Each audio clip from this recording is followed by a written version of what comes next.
a true story. Are you going to tell us that, the play ball story? I can in a minute if you want. I would love that. Good morning. It's the Bob and Tom Show. Oh, a little stank. How about that? Christy Lee at the Silac Insurance News Desk. Hi, chick. Hi. You're looking good, Christy. What's going on lately? Are you looking for another job? No? God, no. I can't. You know how you feel when you wake up? You got the whole day ahead of you. First thing, you get a good hammering. You know. Oh, love it. That's a good married life. Yep. Makes the rest of the day seem bright and sunny. My day usually involves a dog. Yeah. First thing in the morning, I don't speak to human beings. It's who's a good boy. My dogs are at spa because of the trip. They're at the spa. Does it have a funny dog name? No, Pet Sweets. Oh, I love that. I like that place. Yeah, I do like I can't think of any of the cool names right now, but yeah, they do have some cool names out there. Barkingham Palace. The Barkingham Palace, I love. Yeah, that's very funny. Barkefeller Arms. Never not great. Yep. That's Pat Godwin. Hi, Pat. Hey, chick. There's Josh Arnold. Hi. Ace Cosby. Hey. I'm Chick McGee. We're in the O'Reilly Auto Parts Studios. Hi, Tom. I saw one of those dog places that I said better than a hotel I was in last year. Oh, yeah. Yeah, there's some nice ones. Less feces on the floor. Is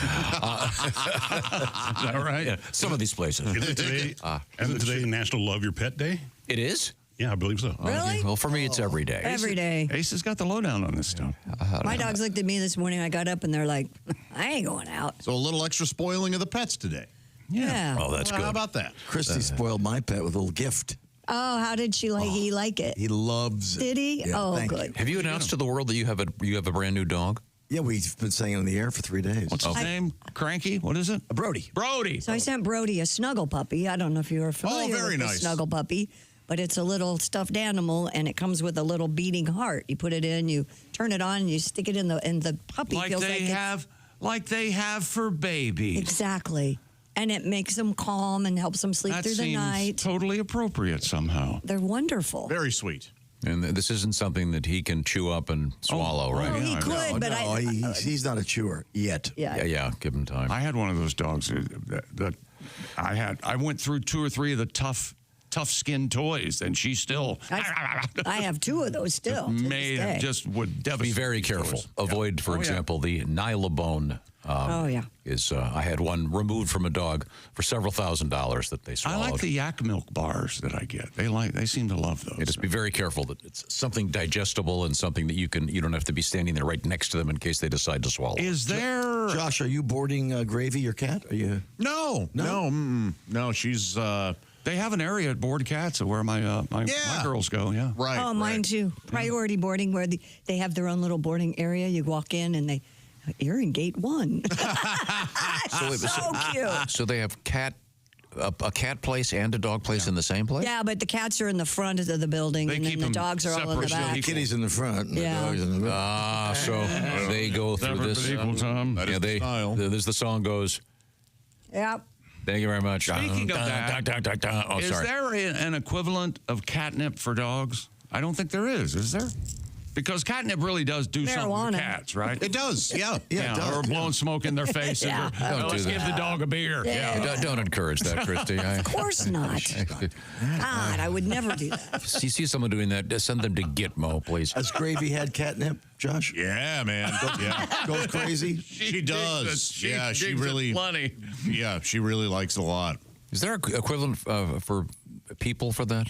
That's marijuana. Beer, alcohol. No, No, I know what you're saying. I don't know. Benzodiazepines. I don't know what the actual equivalent would The be. active ingredient. Caffeine, maybe. Yeah, I don't know.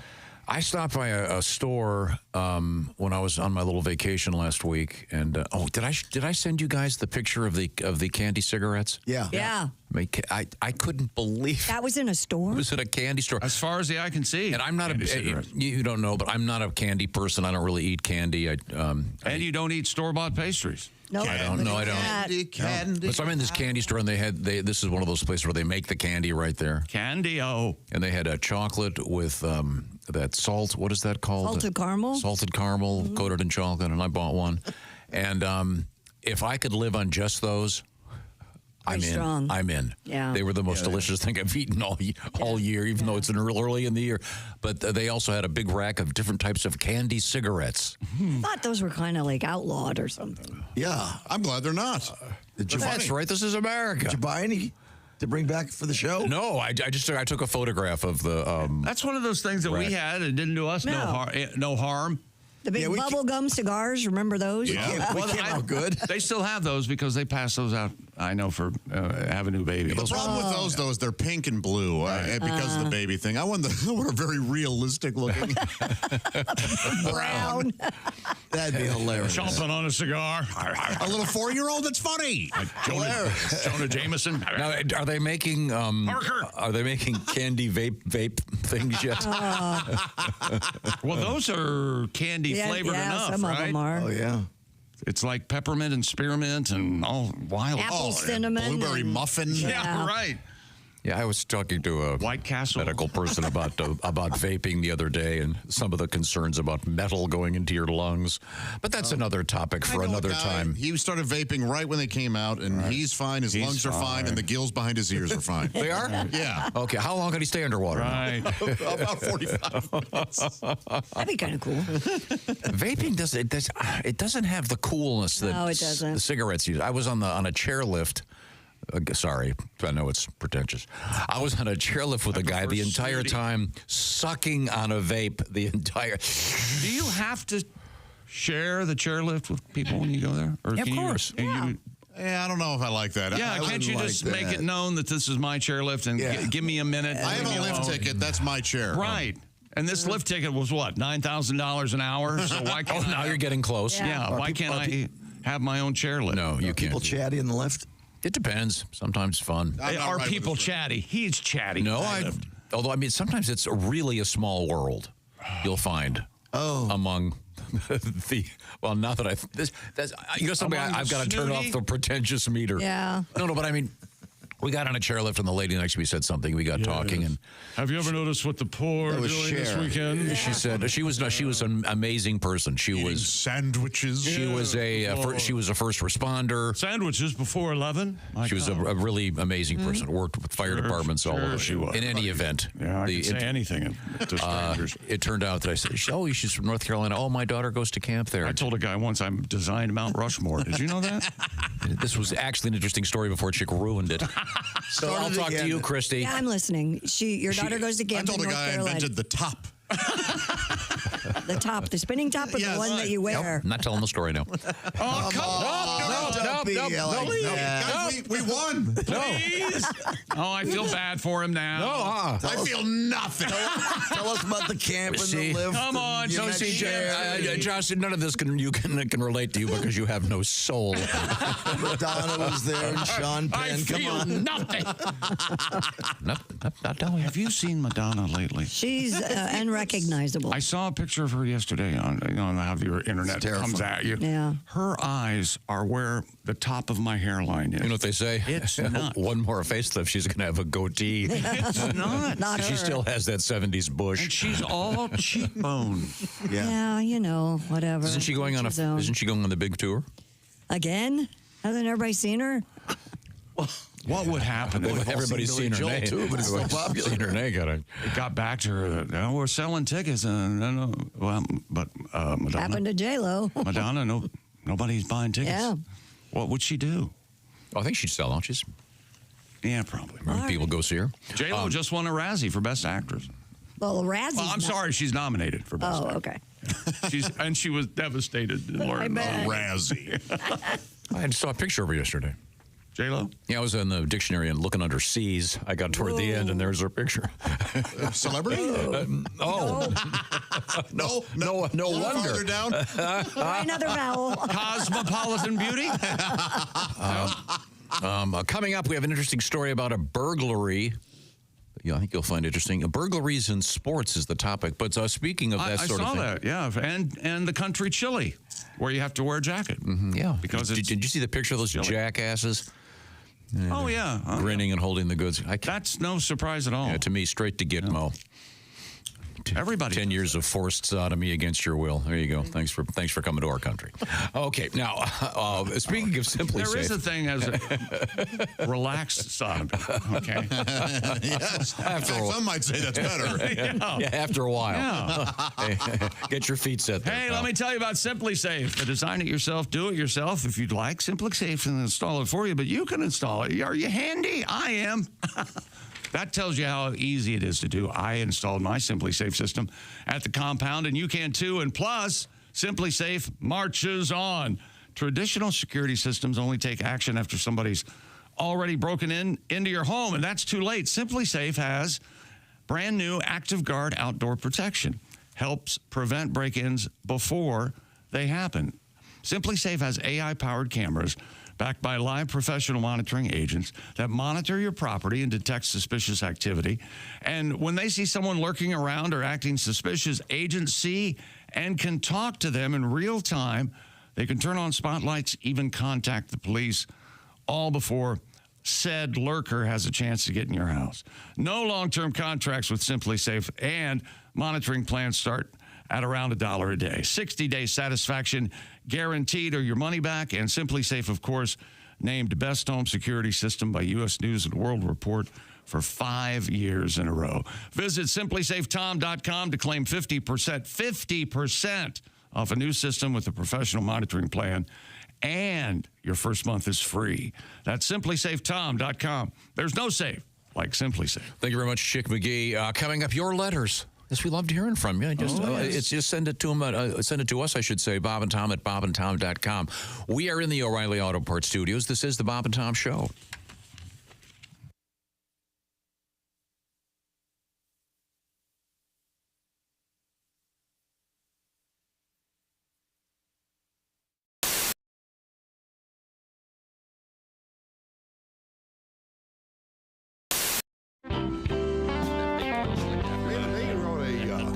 We wrote a 10-minute song about chick capping the oil spill. Did you? Yeah. Really? What?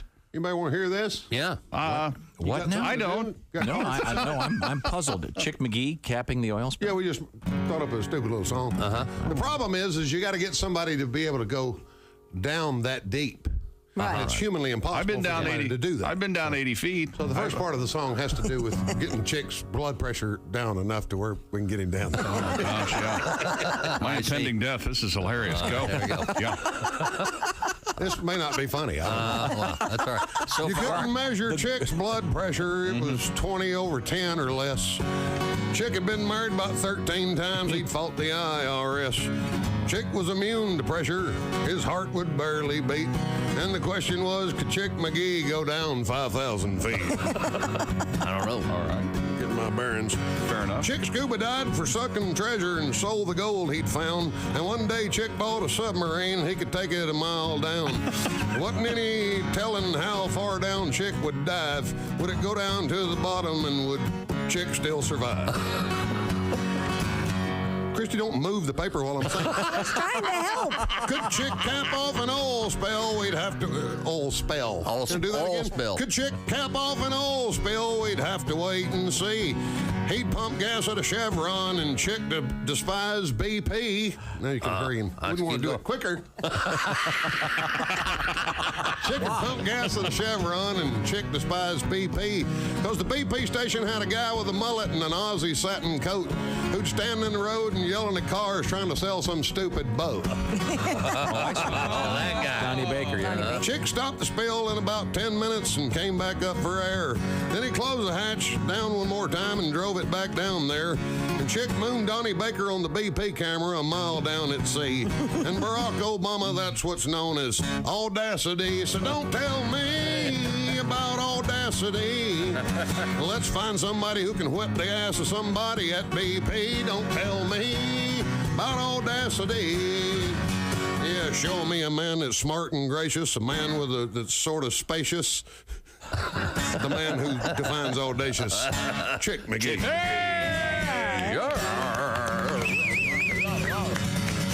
The song would have been better if Christy had moved the paper quick. Yeah, I have to blame I Christy. apologize.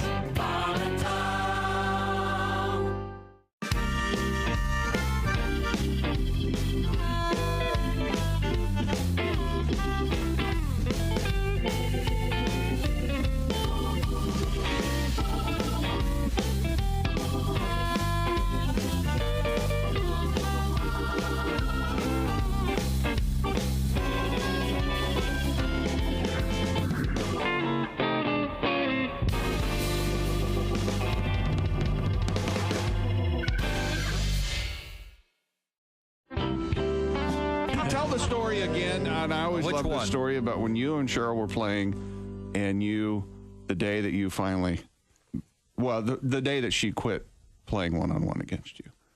You mean when I finally beat her? Yes. This is Reggie's sister, a of couple course. years ago. she wasn't going to play anymore. Well, when I sent her shot into my mom's rose garden, we started playing horse. Right. But you got to remember, Cheryl was always 2 to 3 inches taller as we were growing up. So I started to catch her in height my freshman and sophomore year of high school. So up until that point, Cheryl dominated me. But she would dunk dominated on you? everyone, Oh, though. yeah. 'Cause I don't feel so bad. Didn't she score how many did she score that one night? You scored, what was it? 45, 45. 50. And she came in and You know, I'm gloating. Because we had played in the away gym. She had played at the home gym. So my dad was with her at their game, and my mom was with me. So we get in the car. Hey, I had my best game ever.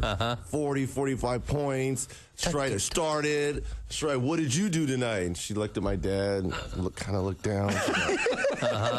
My dad's like, oh, she had a pretty good game. I was like, oh, yeah, but I bet it wasn't 40, 45. No, she had a really good game. Well, what's really good? She had 105. By herself? I'm like, the team scored 105? No, son. Cheryl scored 105 points. 5. I bet that record still Points. stands. I believe it does. They beat that team 179 to 12. God. The point guard, which is still a record, had 39 assists. I mean, it was like crazy numbers.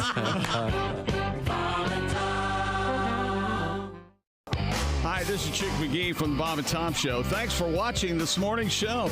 To listen, just go to bobandtom.com and check out the list for a station near you, or stream the online radio station on our website and the Bob and Tom app. The Bob and Tom Show, on air, on app, and on demand.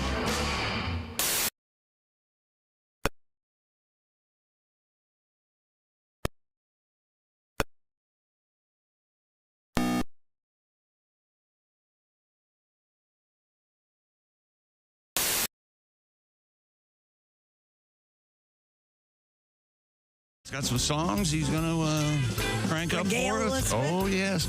There's Ace Cosby and the joke of the day on the way. I'm Chick McGee. We're in the O'Reilly Auto Parts Studios. Think O'Reilly Auto Parts for all your car care needs. Get the parts and service you need fast from the professional parts people at O'Reilly Auto Parts. Hello, Tom.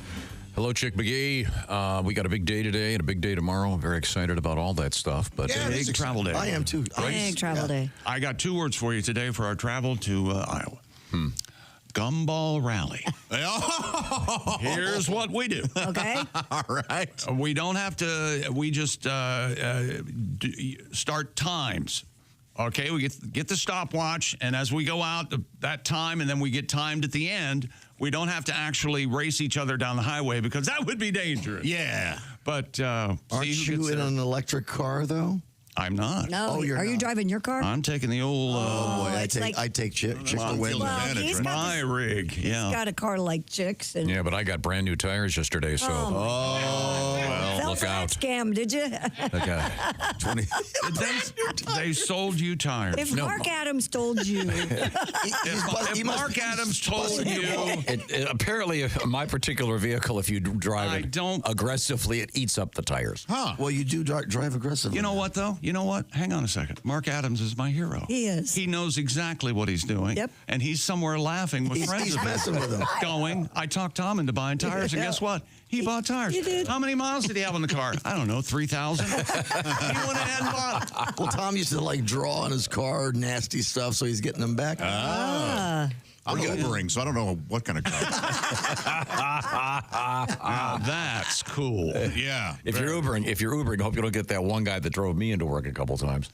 Oh, why was he? Was he chatty? No.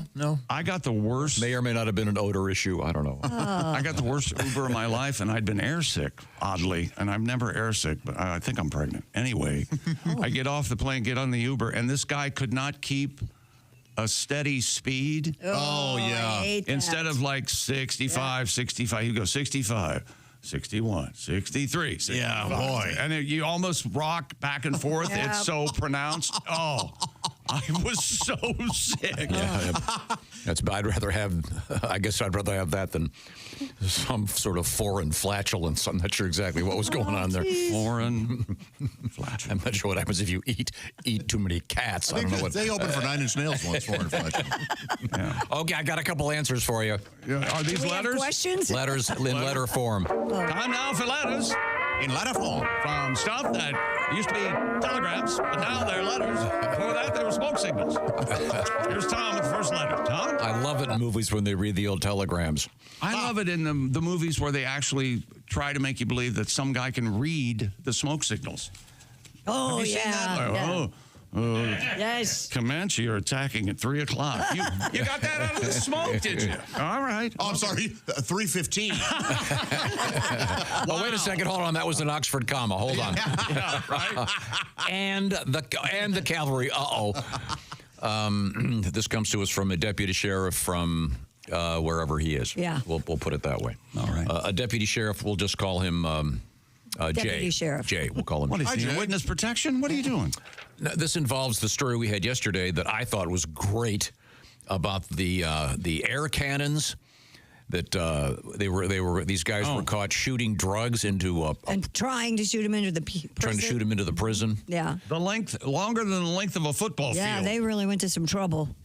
And the question was, how do the inmates pay for the drugs? Exactly. Because they could get them, but how do you get the money back? Dear morons. Hi. No, he doesn't say that. Hello. The drugs smuggled into, quote, detention facilities are already paid for. No self-respecting drug dealer is going to send dope over the facility wall in hopes that the turds inside are going to make good on their promise to pay. That's what I thought. Very good point. Is he talking about his customers as turds? No, he's a police officer. Oh. I forgot. I'll gladly pay you Tuesday for a fix today. No, that does Wonderful. not happen that way. The fabulous Wimpy. From Popeye. Most of the contraband passes into the detainees from their friends and family. Mm-hmm. So this is, he goes on at some length. Shirt cannons, drones, helium balloons. These are transit modes of the less cognitivity. What is it? Cognitively, I can't even read this word. Aware of? Yes, thank you. Not drug dealers. Okay, so there you go. Makes sense. These guys got caught with the cannons and That's a good sketch for Saturday Night Live. The enabling family. They should do that. Write that up. I'll conduct an experiment. We'll see if it'll be on in a couple of months. See what happens. okay. Well, thank you very much. I've got a letter here. Go ahead. Let me hear it. Hello, boys. Hello. Hey. And Christy. Yeah. Hey, chick, I was disappointed in Tom yesterday. Give it to him. I can't believe he talked about the show Canon with the fabulous William Conrad and how he was also the announcer on Rocky and Bullwinkle, and he didn't say one word about The Fugitive. He should listen to the opening prologue when the announcer talks about Richard Kimball. I don't think it is William Conrad, but it's comparable, I guess. That's Mike from Cortez, Florida. Give me a second. I don't think that's the same. I'll tell you in a minute here. One-armed man. There he is. Wait a minute. Sorry. I don't think that's William Conrad. No. Here's the thing. I think that person's talking about a different part of the show, though. They're talking about the part that talks about Richard Kimball, not the guy announcing. I think you're right, and I think it might indeed be William Conrad. It was actually in one of the episodes as part of the show. Dr. Richard Kimball accused of. Yeah, it might be Conrad. Now that I think about it. Yeah. I didn't know that. Now, speaking of William Conrad, once again, he played Cannon, the obese private eye. Very obese. He's a hefty man. A corpulent fellow. And also played the fat man on Jake and the Fat Man. However, when he went to the casting call, he thought he was reading for Jake. Of course. What do you mean? I'm very disappointed. This comes to us from Matt. He goes, William Conrad is a son of Louisville, Kentucky. No kidding. And he suggests that the city of Louisville step up and name a street after him or build the William Conrad Radio and Television Memorial Museum. Oh. I like both these ideas. All right. Was he in radio? He had to be, right? Oh, no, he was in Guns. He played Matt Dillon on Gunsmoke on radio. And when they went to TV, they couldn't have him do it because they didn't want to kill a horse. Also, William Conrad's father, Arthur Conrad, and his mother, Mabel Conrad, started the Top of the Bat restaurant at the top of that's right. Now you're confusing Louisville people. Slugger Museum. Sure, somebody in Louisville has honored him with a this is the voice we're talking about. A ramp. Here is the voice. Rotational dice. Sorry, Josh. He has a ramp because he's fat. So fat. Here we go. Here's Mr. Conrad here. Last time, you remember, Bullwinkle tried out his ultra-sultry look on a couple of young ladies who promptly fainted dead away. Bullwinkle did. That's the great voice of William Conrad. Oh, yeah. But he was a fine actor, and I guess the proud son of Louisville, Kentucky. Thank you. All right. They should call it Conrad Street. What do you think about that? Would that work? Conrad? Yeah, Conrad Street. Yeah, I think so. There might be a Conrad Street. Could be. I don't know. Hey, gang. This letter starts. And Tom. Oh. Long-time listener, first-time letterer. My name's Austin from South Bend, Indiana. Don't worry, Tom. I could walk from my house to Michigan in minutes. Last night, I stopped at my local gas station to what would I see but a tanker truck and an armed vehicle refueling. Like a Brinks truck? Oh, you're asking to die. However, that did not stop me from the 2% chance of catching a stray bullet or exploding. The same odds as a meteor hitting the Earth. By the way, this just in, I'm glad you read that letter. What? I've been keeping up on this meteor that's supposed to hit the Earth. An asteroid or a meteor? What's the difference? And thank you for your work. I'm sorry, asteroid. Yes. Yeah, because a meteor... Yeah, no, sorry. An asteroid's been out in space, right? Yeah. Meteor comes from a... I don't know. The point is there's this thing that they said there was a small chance of it hitting the Earth. Yes. Yesterday, they upped the odds. To? 3.1%. Oh, boy. So now it's going up. Yeah, now there's a 1 in 32 chance, according to NASA, that this asteroid will hit the Earth. Okay. The asteroid is once again called 2024YR4. And when's the expected impact? 7 years. So think there are 64 guns on a table, and 2 of them have bullets in them. Okay. That was my analogy. That's sobering. Would you walk up and grab one and put it to your head? I think I still would. No. It depends on how much money is it. The odds have gone in the last week. Like I got something to live for. From 1.2% to 2.3, now 3.1. I'll be gone in 7 years. Oh, you guys are terrible. Pat and I are going to film and Louise Jesus. Maybe Maybe you changed your attitude. Maybe today. Just let me know where it's going to land so I can try to catch it. They say it's the size of a football field, chick. Oh, that'd be hard to catch. Do you have the Dragnet music? Do I No, have... none of us do. No, we're not allowed to. I have this. That's not Dragnet, but Somehow Rocky and Bullwinkle fine. Yep. Somehow Fugitive fine. That's spoken word. Wait a minute. Oh, really? No. That's the distinction. How big is the asteroid again? The size of a football field. And they're, do you know what? And Christy, do you know how they're tracking it? How? They are using the James Webb Telescope. Oh, that's right. That music, that's for the Jack Webb Telescope. Oh. The Jack Webb Telescope is the one that can see dirty hippies from space. It's as unfunny today as it was yesterday. That is my favorite joke. Yeah, but it's not a joke. Have you ever seen some of those old Dragnet episodes? The hippies are always short-haired guys. They had to put headbands on them because they couldn't find anybody with long And they have hair. little square glasses down on their nose. They got their T-shades and they're like on. blue color, yeah. So Don't hassle me. So we're going to keep our eye on Fringe this. vest, I always liked that. On this asteroid. Yeah, you're right. They have the fringe vest. Yeah. Or the Sonny Bono fur vest. Yes. That didn't really take off. Do you have any more letters over there? Dear Sports Department. I guess that's me. Is it in quotes? Yeah. Okay. I didn't catch that. Thanks. I watched the documentary. It's called Court of Gold on Netflix last night. It's about the NBA players and trying to win an Olympic gold medal. Not one time did they mention Victor Wembanyama by the nickname Vicky Wem? Not once. Oh, man. Well, that's not a good documentary. I took it as a slam and total disrespect to the foremost sportscaster in America. Yes, as this person should have. That's you, chick. That's you. It Oh, says. that's very nice. Well, thank you. While we're on the Thank science, you, Tony. at the science desk, and this is something I think we talked about off the air. I can't remember. Oh. We were talking about my adventures in the world of a cowboy hat. Yes. I did not get one. Kelly got one. Yeah. That was a mistake. You should have got I one. went to the cowboy hat store and learned a bunch of cool stuff from you guys. I didn't realize you could take the headrest off of your car. Right. Oh, my God. Right. And I got a bunch of letters. I'm driving with him. I know. Just a second. No, just a second. I could save a life right now. Okay. And I'll tell you why. You know what? I got a whole bunch of letters about this. The headrest comes off of their car. Get ready for this. So in the event of an emergency, you can break the glass and get out of the car. Okay. I think that's one use. Yes. With the That's one headrest? is- and some of the glass Yeah. doesn't break anymore, right? doesn't- It's shatterproof. Yeah. But No, none of the glass should Yeah. break anymore. It should it'll shatter. Yeah. that's Should be. still breaking. If you hit it, I know. it'll go into a million pieces. Okay. So that's good to know. Thank you.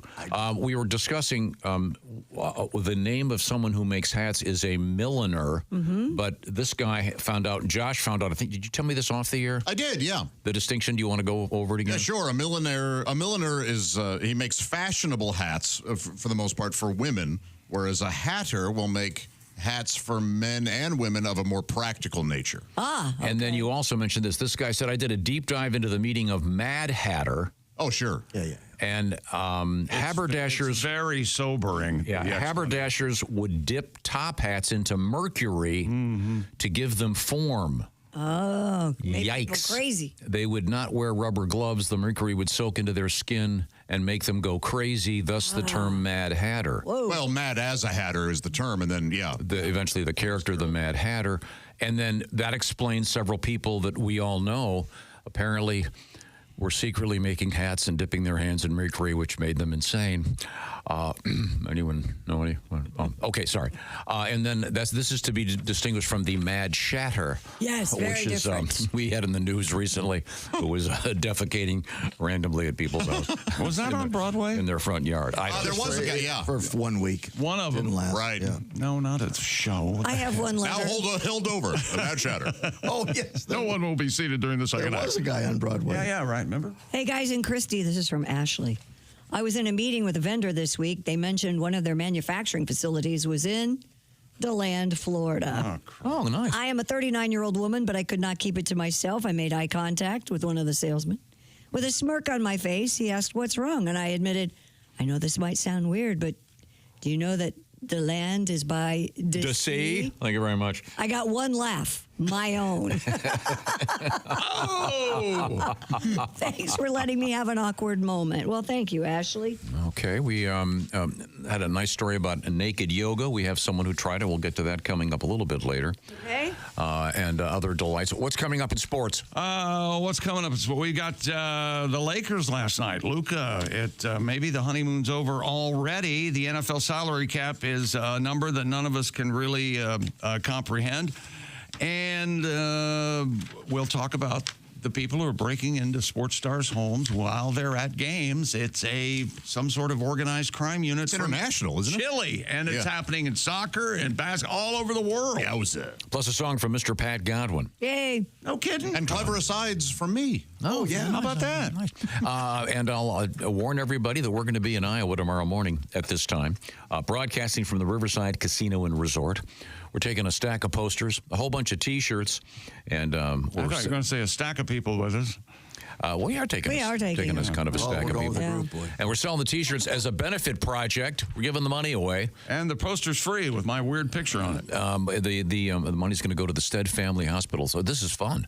So we got a bunch of shirts we got to stick into various automobiles and trucks today. Yeah. And haul them over there. So be sure to buy one. I think they're kind of nice. I think you'll like them. Very nice. Yeah, and Patty G has a song for us. But right now, it's time to talk about the best way to have a nice private afternoon with you in your head. Raycon's Everyday Earbuds. That's the ticket. Remember, that was everywhere. Yeah, that's the ticket. I love that guy. Morgan Fairchild. Huh? Jealous? Nobody funnier. Raycon, their latest model is better than ever. A 32-hour battery life on Raycon, and they have multi-point connectivity that lets you pair with 2 devices at once, and I really don't know how they do this. Raycon has a quick charge function. 10 minutes on the charger, 90 minutes of battery. And Raycon's earbuds also come with active noise cancellation, a feature not usually found in an earbud at this price point. And Raycons are available in a variety of vibrant colors, plus limited edition collector colors like rose gold, very, very hip. And Raycon, if you don't love them, they offer a 30-day happiness guarantee return policy. Go to buyraycon.com/Tom today to get up to 20% off site-wide, 20% off everything on Raycon's website, including 20% off all the headphones, too. Go to buyraycon.com/Tom. That's buyraycon.com/Tom. When we come back, a special song from Mr. Godwin. Looking forward to hearing it, too. We are in the O'Reilly Auto Parts Studios. This is the Bob and Tom Show.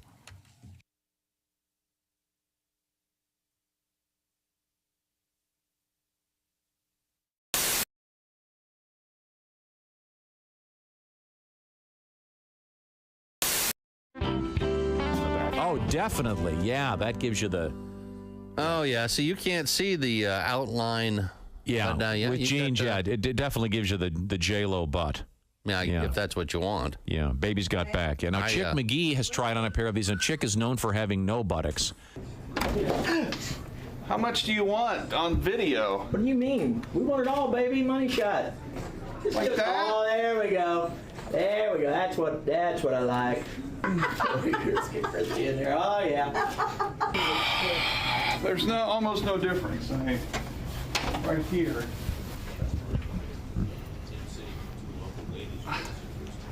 This is more what they're looking for. Oh my God. Just shot on our front porch, but you don't have to know that. Chick, come in, on Chick. and, okay, Chick has and, the... yeah. Okay, Chick has them on. And, oh, dear God. He's got a shelf ass. Now, wait a minute. What did you... I have a shelf ass. You have a shelf ass. I have a nice ass. What did you do? You look like you... Turn around. Let me see you from the side. I can't recommend these booty pops enough. Let me see the profile.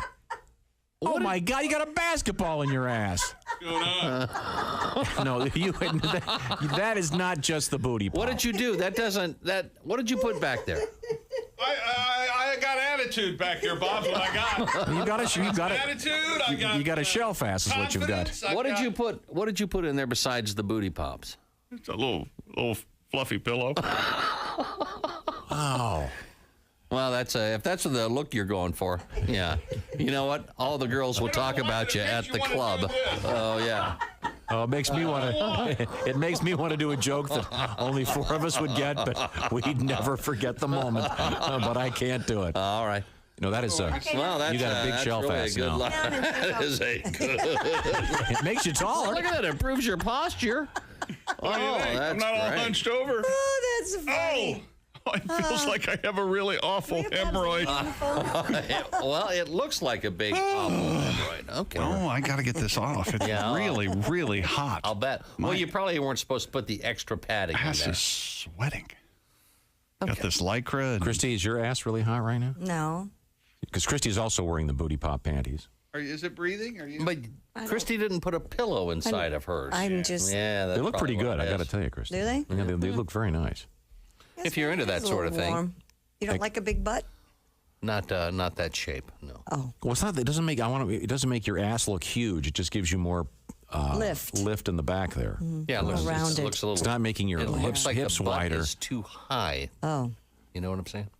Let me see one more time. You want to feel it too? Just turn to the side. Oh, feel it. Oh, go over and feel. Yeah, oh, wow. There you go. Come on. Yeah, squeeze it. Come on, Tom. Go over there. Tom. Squeeze. Go, baby. Go. Yeah, there you go. Yeah. Oh yeah.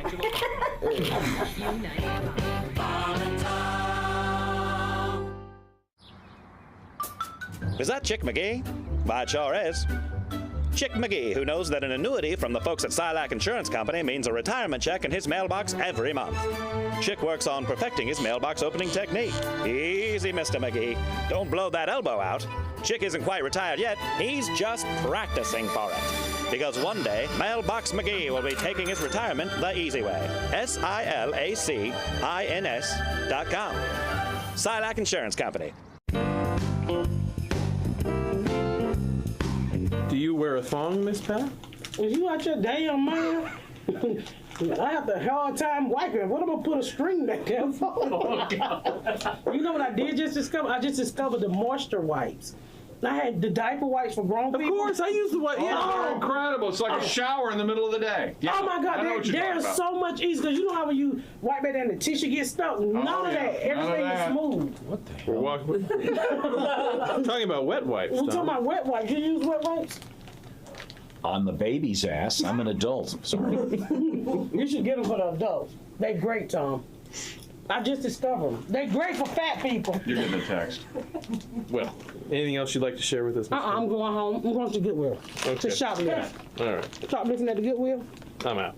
I'm out. Bye-bye.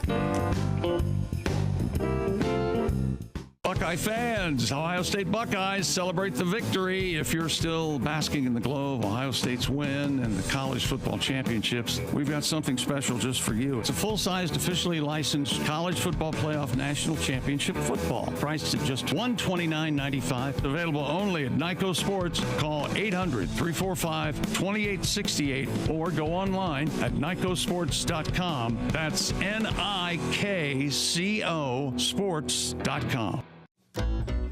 Hello there, it's Ed from Ed Septic and Sewage. I'm here at this poor SOB's house. He got quoted $20,000 for a new system. I'm doing that same system for him, $500. I know what you're thinking, Ed, how can you do it so cheap? Well, first of all, this machine, stolen. That saves me a ton of money. Secondly, I'm not licensed or bonded. That saves me tens of thousands of dollars a year. So if you need a cheap septic, call me, Ed Septic. When things get hectic, call Ed Septic at the number below.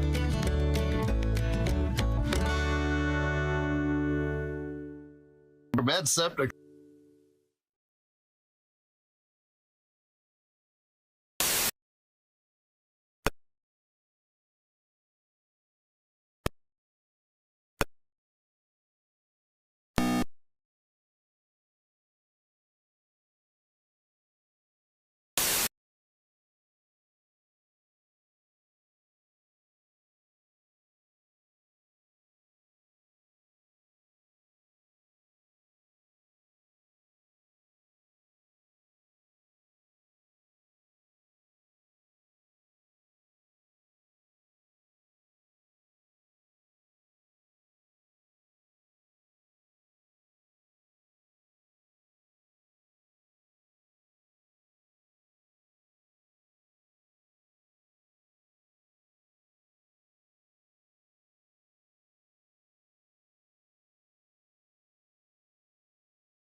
Talking about a little bit later. Hey, welcome back to the Bob and Tom Show. What the hell day is it? Thursday. Thursday. Yes, it's Thursday because Thursday starts the weekend. Thursday doesn't have a feel, does it? Monday has a feel. Friday, of course, Saturday, Sunday. Thursday, Wednesday, Thursday they don't have feel. It's kind of there. Yeah. Don't you think? I can't agree. No, really? Really? What does Thursday feel like? There's so many famous Thursday songs. Yeah, so I've got Thursday on my mind. There's not a Thursday song. Thursday. My God, that was THURSDAY. Thursday. See, we may have uncovered something. Chick, you may have uncovered something. This may be Pat. There may be a hole in the American songbook. There's certainly a lot of Monday songs. Sure. You got your Friday songs, and then that just horrible song, Sunday Will Never Be the Same. Well, what about this? God, Sunday will never be the same. Manic Monday, of course. And Sunday morning coming down. You don't remember Sunday Will Never Be the Same? No, I don't think Spanky and Argang. Yeah. If you heard it, you'd go, okay. All we were missing there was a sniper. Oh, Jesus, that was a turd of There's no Thursday Sunday song. will never be the same. Oh, I do remember that. Now, wait a minute. I've got to slow down. Obviously, you've got Monday songs. Is there a Tuesday song? Yeah, Tuesday afternoon. But what? Oh, there you go. Moody Blues. Ruby Tuesday. Oh, God, I hate that song. Which came first now, the restaurant or the Rolling Stones song? Who cares? They're both, well, sure? I'd rather go to the restaurant than listen to that song. Ruby again. Tuesday, they did that because the Stones like salad bars backstage. Who knew? Oh, I had no idea. They like dry pumpernickel. They sure do. And lots of ranch dressing. Speaking of the Stones, you know that Keith Richards is quite a good skier? Oh my God. All I see is No, I'm serious. He made me laugh on the SNL thing. Oh yeah. That was Yeah, he was funny. Because you could tell he was having a ball. Well, what did He didn't What did care. he say? But I laughed too, and I can't remember what he said. Damn it! Lost a scarf or something. Yeah, he goes, Yeah. I left a scarf here. Yeah. That's right. 1989. He goes, nobody knows where it is. Let's just move on. You've met Keith. Yeah. And by all... I spilled a cup of coffee on him. I know some people who know him pretty well, and by all accounts, he is the greatest guy ever. That's awesome, yeah. Well, he was about to go on stage, and I spilled a cup of coffee on him, and he was delightful. Imagine being a rock star, and I turn around and spill a hot cup of coffee on him. He goes, Sounds like something you do. That's all right. And knowing you, the coffee smelled like coconut milk because you can't drink it like an American. Back then, it was just cream and sugar because I was thin. I'm sorry. It could have been Jameson. Now, once again, Christy Lee. Christy Lee with the three-pointer that seals the game. All right, one of his assistants comes up with this big thing of like something orange, right? And it's just me and him in the back. He's got his arm around me. I swear to God. And everybody else from Philadelphia is going, what's Godwin doing with his? Keith Richards' arm around him. The guy brings this big orange drink. And he looks at me and he goes, yes, another nuclear nightmare. What a crazy thing to say. And he downs the whole drink. What the hell? I wonder what was in it. Oh, Bob, pure vodka, a little bit of cherry drink or something. God. The essence of rock and roll. He's Keith. Another nuclear night. Yeah. That's exactly what you want Keith Richards to say when you meet him. But imagine him being nuts. He was a real. Imagine he was very sweet. Yeah. But he lived in Switzerland for a long time, so he's actually quite a skier. Oh, that's cool. Which There's is cool. a good doc about those on MGM Plus, I think. About the one about Anita Pallenberg? Nope, it's 4 hours, and each hour is on one of the stones that they recognize, I guess, now. Okay, cool. Bill was not featured. Also a wonderful guy. Yeah. Very cool guy. Now, we have a shouldn't run a daycare. An obscure... Well. Wow, it's unbelievable. I'm just saying. It's just, I'm jealous. I'm not criticizing. God knows I'm not criticizing going young, but there's too young. There is too. Yeah. But now we're back to Led Zeppelin. I'm sorry. Now, Pat, we have an unusual request. Christy has the story. Yes. It involves Officials in Italy. That one. No, the Broadway show one. Oh Jesus. Okay. Did I? You guys. Yeah, you. I've never heard another radio show of anybody else come on and say, "Oh, Jesus." Have you? We you have to sit here for a while. Billy Graham, but it was in a different way. Yeah. Oh, Jesus. Wouldn't it be great if like ABC News or NBC News, Lester Holt looks at it and goes, I give up. It's a complete shit. Now Bill with the weather. Remember Frank? Wasn't it Frank Reynolds who burned out on the air or blew up at somebody behind the scenes? Just get me the GD information. Well, those guys have somebody yelling in their ear the whole time they're trying to talk. It's awful. Oh, wait a minute. What am I saying? Hey, a mystery public pooper is on the scene in New York City. Here we go. The suspect's territory, Broadway Theater. Yeah, Apparently, the Mad Shatter's been striking at Magic Mike musical tryouts, reportedly defecating in dressing rooms and backstage areas. It's on Broadway. Authorities believe the public pooper is trying to bring attention to a dispute with Actors' Equity. This is the way to do it. That'll do it. Famous show, famous pooper. They say a guy just dropped a deuce on Broadway. On Broadway. Something funky's stinking up the air. And I'm not one to sing the blues, but I got crap on my dancing shoes. It's on my pants and my ascot. It's everywhere, on Broadway. Just who did it, no one knows. On Broadway. On Broadway. But I think the smell is coming from Cats when it was actually on Broadway. Hey, I'm not one to overstate. This turd is half my body weight. Who's the dude that had to defecate on Broadway? On Broadway. On Broadway. On Broadway. You guys sound great. How about right next to that show, the Shiz? The shiz. Les shiz. Les shiz.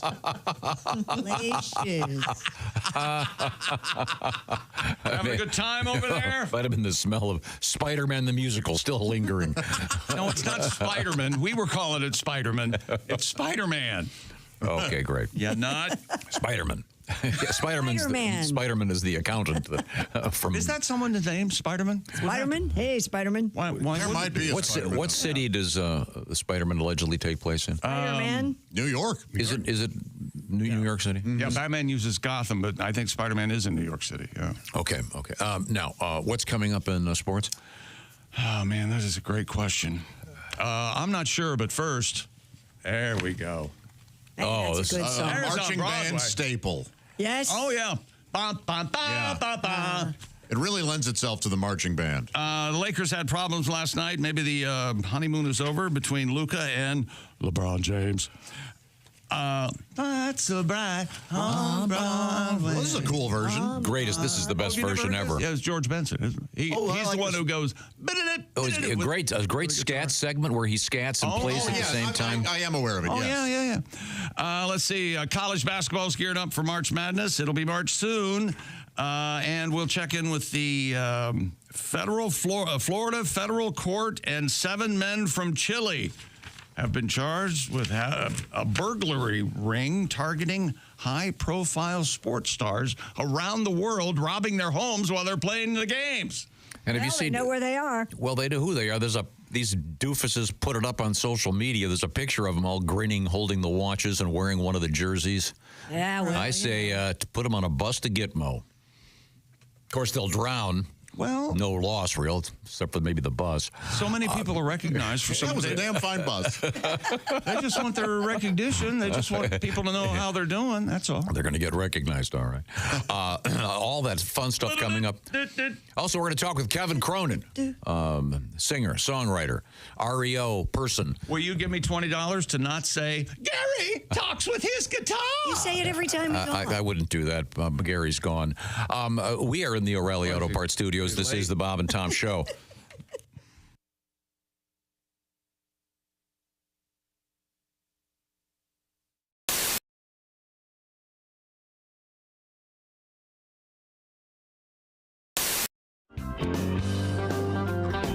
Oh, how I do get sentimental about me carefree days as a lad. We never had toys that were store-bought. We would improvise with things that we had. We made forts out of cardboard boxes. Yardsticks were swords or were spears. But of all these things, none gave the hours of fun like me mother's gigantic brassiere. Oh, me mother's, oh, me mother's, me mother's gigantic brassiere. It was of the finest label, canvas, lace, and stainless cable. Me mother's gigantic brassiere. Yeah! Oh, I leapt from the roof of the garage, though I was but 6 or 7 years. Oh, I would have broke me back, but I clung fast to the straps of me mother's gigantic brassiere. Oh, me mother's, oh, me mother's, me mother's gigantic brassiere. Wing nuts, cleats, and spoiler, brass grommets, and cup holder on me mother's gigantic brassiere. We tied the bra between 2 trees. The neighbor boys, they did declare. We ended the attack with 6 pumpkins and 2 cats flung from me mother's gigantic brassiere. Oh, me mother's, oh, me mother's, me mother's gigantic brassiere. Delicate flower appliques, 8-track tape and safety chains on me mother's gigantic brassiere. One time we used it to slow down our dragster or parasail behind our boat. Then there was the time it was used to airlift an injured skier. off a treacherous mountain slope. But most I think of my father's pride when wash day it was done, as he hoisted it up the telephone pole to billow in the sun. Oh, me mother's gigantic brassiere, with an awning and screen door, could sleep 2 family of 4. It's me mother's gigantic brassiere. Oh, me mother's gigantic brassiere. Reinforced hydraulic winch, reflective tape, and 3-point hitch on me mother's gigantic brassiere.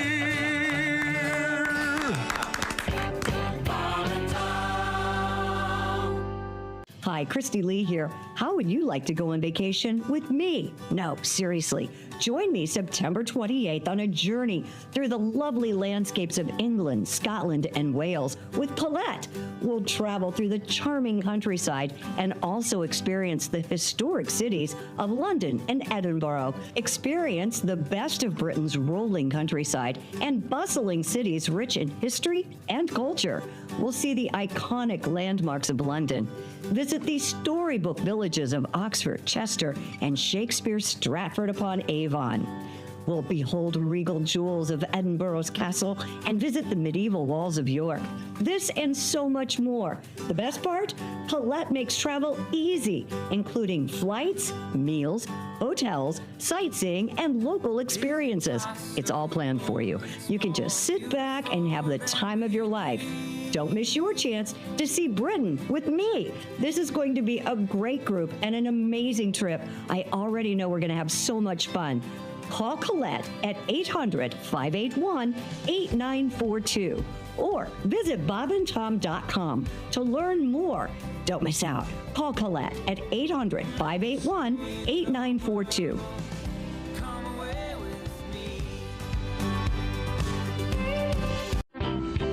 We're talking with comedians Mark Klein and Nick Griffin. Nick, anything new in your life?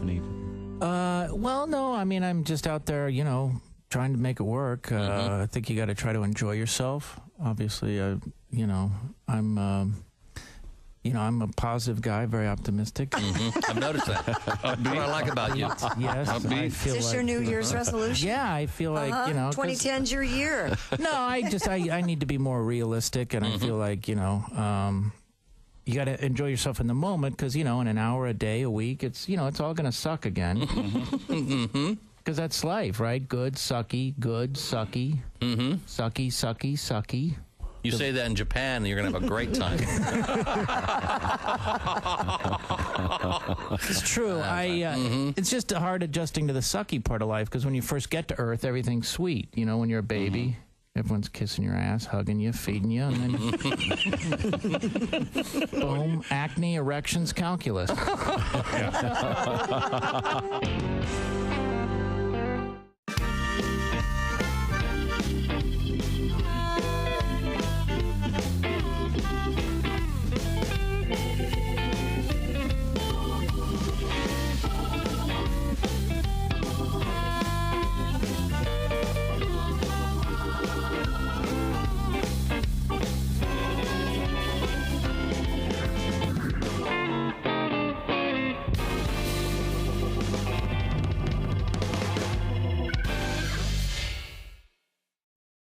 Hi, this is Christy Lee from The Bob and Tom Show. Thanks for watching this morning's show. To listen, just go to bobandtom.com. Check out the list for a station near you or stream the online radio station on our website and the Bob and Tom app.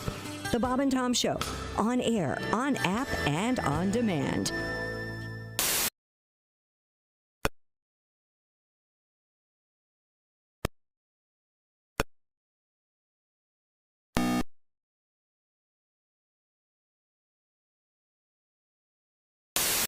Oh, shoot. That was close. Welcome back to the Bob and Tom Show. Whoa. At the Silac Insurance News Desk, it's Christy Lee. Hey. There's Pat Godwin. Hey, Chick. We'll have a song in seconds. Okay. Grab the Git box. I'm going to use an accordion this time. Yeah, there's Josh Arnold. Hi, Chick. Roll out the barrel. Hello, Ace Cosby. Hi, Chick. I'm Chick McGee. We're the O'Reilly Auto Parts Studios. Hello, Tom. Hello, Chick. How are you? I'm just fine. All right. And I was not paying attention. I know. What's going on? What's new? I'm just going over some of the mail in the mailbag. We always appreciate your letters.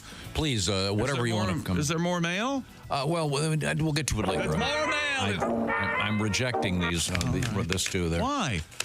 We've covered the topics here.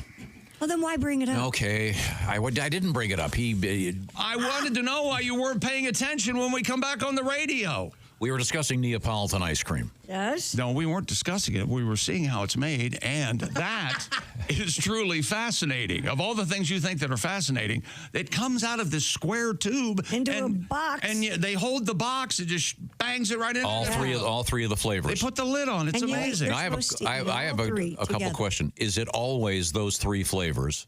Yes. Well, what other And do flavors those would it be? represent the Italian flag? I mean, the fact that it has Italian. Neapolitan, I mean, it's named Neapolitan suggests Is there is an origin of. I don't know. Italy's flag is not brown and pink and white. I know that, But you don't want green ice cream, right? They have spumoni or whatever. Now, is it? Pistachio. Does anybody do an alternate color? Neapolitan? Neapolitan. Is it possible to get it, like, geez, for why example, do I have instead to of look up? strawberry? I'm just asking. But this letter writer goes in all caps. This is why I didn't want to read it. Christy Lee is correct. So right there, I don't want to read the letter. Ah, I see. Because she said you're supposed to mix the ice cream together. Exactly. No. Yes. Oh, no. Well, then you don't That's get one anything. way to eat it. That's the wrong way to eat it. I don't think there is a right or a wrong way with Neapolitan. How do you eat it? As I eat the vanilla first because it's my favorite, and I don't want it tainted by the other flavors. And if you're wearing a baseball cap, do you turn it around before you start eating it? Always. Yeah. 'Cause I get in there, it sounds like a werewolf movie. You're damn right it does. You spend some time. So I'm just asking. But No, he's right. There's no wrong way to do it. The brown, pink, and white flag, the only thing I can find is it's a polysexual flag. Oh. Much like the gay pride flag. Oh, I see. They were invented in 2012. Multiple genders. Well, now, I don't think Neapolitan ice cream has been co-opted by a particular group, though. I found the answer, apparently, according to, Wikipedia. They know everything. Sure. Apparently, back in the day, it was pistachio, vanilla, and cherry, So Tom's which right. matched those of the Italian There you flag. go, right. Early recipes Man, I featured a hate it when variety he's of right. flavors, but the combination of chocolate, vanilla, and strawberry is the one that became the that's because standard. they're good. Yeah, most likely because those were the most popular flavors in the Cherry? United States in the time of the What was the introduction. original, please? Cherry and what? Pistachio, vanilla, and cherry. Oh, yick. I don't like cherry. Pistachio has its place. Cherry, no. You like ice cream? How about ice cream that tastes like Robitussin? Precisely. Well, I think the cherry came before the Robitussin. What do you think is the one thing in life that you think you're going to really love and you try it and don't like it? For in the ice cream That's world, very interesting. in the ice cream here. Thank you. In the No. It took you a while. I got being asked for my autograph. Oh, for me, it's the banana split. Oh, okay. Yeah. Always wanted one as a they're kid. delicious. They looked great, and then as soon as I had one, this is awful. no pineapple. I don't know who started putting the pineapple on Get that there. off there. Mistake. I'm going to go old-fashioned. I'm sorry, not an old-fashioned, a martini. Yeah, I agree. Those are all. Are we talking any food item? Anything. I mean, is there anything you always think, like, for instance, something you always wanted to do, you did it and hated it? Lobster, mac and cheese. I love lobster. I love mac and cheese. I thought they'd be great together. Had it like 3 times, 3 different places. Yeah. Not your thing. Disappointed. Yeah. Yeah, I get that. Yeah, I get that, too. That sounds terrible. I enjoy it very much. Really? I will eat aces. I got to learn to like a martini because they're so cool. They're cool to drink. Well, You think so? Like a lemon drop And they or get you something there that- I think, you know what I like about him, Josh, is with your overt masculinity, you can pull off holding the fairy-like glass. The what? What? Look, I James call it Bond. that. You idiot. We call it a dainty stem. Oh, my God. I would like you to use the proper. The Bob and Tom Show is experiencing technical difficulties. No, I meant like Peter Pan fairy. We'll be right back. He just called James Bond. Short break. Well, Roger Moore. Yeah, his contention is Roger Moore. Hoofter. Hoofter. What What is seriously? What's wrong with you? I hated those movies with Roger Moore. First of all, martini glass is very cool. You haven't seen one with Dan? No, they're very masculine. They're very ridiculous. No. They're pretty cool. They're very cool. Do you have any at your house? No. Martini glasses? Pat. Of course, I have. No, I drink out of the bottle. You know, You know what you do? You just set the vodka next to the vermouth, and then just. I don't have time for a glass. I cut out the middle guy. Have you ever done this, Josh? You go up to the bartender and I'll have tea martinis, please. I'm a fan. How about that? I love that. Now, I'm doing this thing later on this year. I've hired this guy to come over, and he's going to do this mixology party. Have you heard about this? You're having a mixology party? Yeah. You don't even drink. I know, that's the interesting thing. Can you make mine? Family. Haven't you set the date aside? He already sent out the invitation. I didn't even get the Christmas card. Oh, I'm sorry. When you first mentioned it, I thought you meant here. Wait a minute. Hold it. You didn't get the Christmas card? No. Oh, Is the party here? Or No, at my house. Oh, okay. All right. A party. You're having a party at your house? Uh-huh. Are we all invited? Are we invited? Are you guys nuts? The right phrase here is, man, have a great time. No. You know what? We go and we place little time bombs all through the house. If I go to that party, I am kissing your girlfriend. Well, you can do that. Just don't. That's fine, but do not use any of my toilets. We're leaving the most upper deckers in all the bathrooms. Yeah. We have no business being there. We'll carry in the off-site feces in bags. Again, though, the point is there are things in life, like especially when you're a kid, you think, oh, I can't wait to be an adult and try that. And then you try and go, boy, do I hate this. Yeah. It could be an activity. It could be a food. Shaving. I want to hear more about the party. I remember really looking forward to shaving. I can't believe him. You looked forward to shaving? I did when I was a kid. Ignoring us. But now I hate it, obviously. I think I did too as a I hate young when I have to lady. shave. Now, Christy, let me ask I you wanted to this. shave my legs so badly. I miss shaving. Let me ask you this, Christy. Yes, sir. When you were a little girl, did you look forward to being able to wear a bra? Yes. Oh, of course. Did you ever try on one of your moms before you even had boobs down there just to see what it was like? I did. Yeah, I did. Oh, did you? Wait a second. Everybody stop the show. I did. Did you really ever try on your mother's brassiere? Oh, yeah. I put it on my head. Did you ever put it on the proper manner? Put the falsies in. Did you have man boobs as a boy? I'm sure I did. I was a chunky kid. I'm sure I had some boobs. Did you put on the brassiere ever? Like fat bastard. No, I don't think I did. But he's joking. I was fascinated. When you did it, did you find yourself aroused? Certainly, I'm aroused now talking about it. I find it amazing that some women swear by doing it behind their back, and some women swear by doing it in the front. I do it in the front, twist it around, swirling it around. I can't do that. Especially as you get older, your arms don't Right. want to go back that far. It's like hard to do. And remember, part of our act could be tomorrow night when we do live comedy in Iowa. I would unfasten some lucky lady's brassiere from the audience in seconds. In the old days. I can't do it now because I would be arrested. Yeah. Although you'd be on the internet in a big way. Yeah, we could use that, maybe. That'd be I hate pullover bras too. Those sports bras. God. Oh, you don't like them? I like the sport. I've never tried one of those on, but that was the original title You have of to pull over them over your head. the Eric Clapton song "Bell Bottom Blues." Really? Pullover bra, you made me cry. Okay, that's very funny. No, so far we've discovered there really isn't a good brassiere song out there, right? Right. Except maybe Haywood's. Mothers?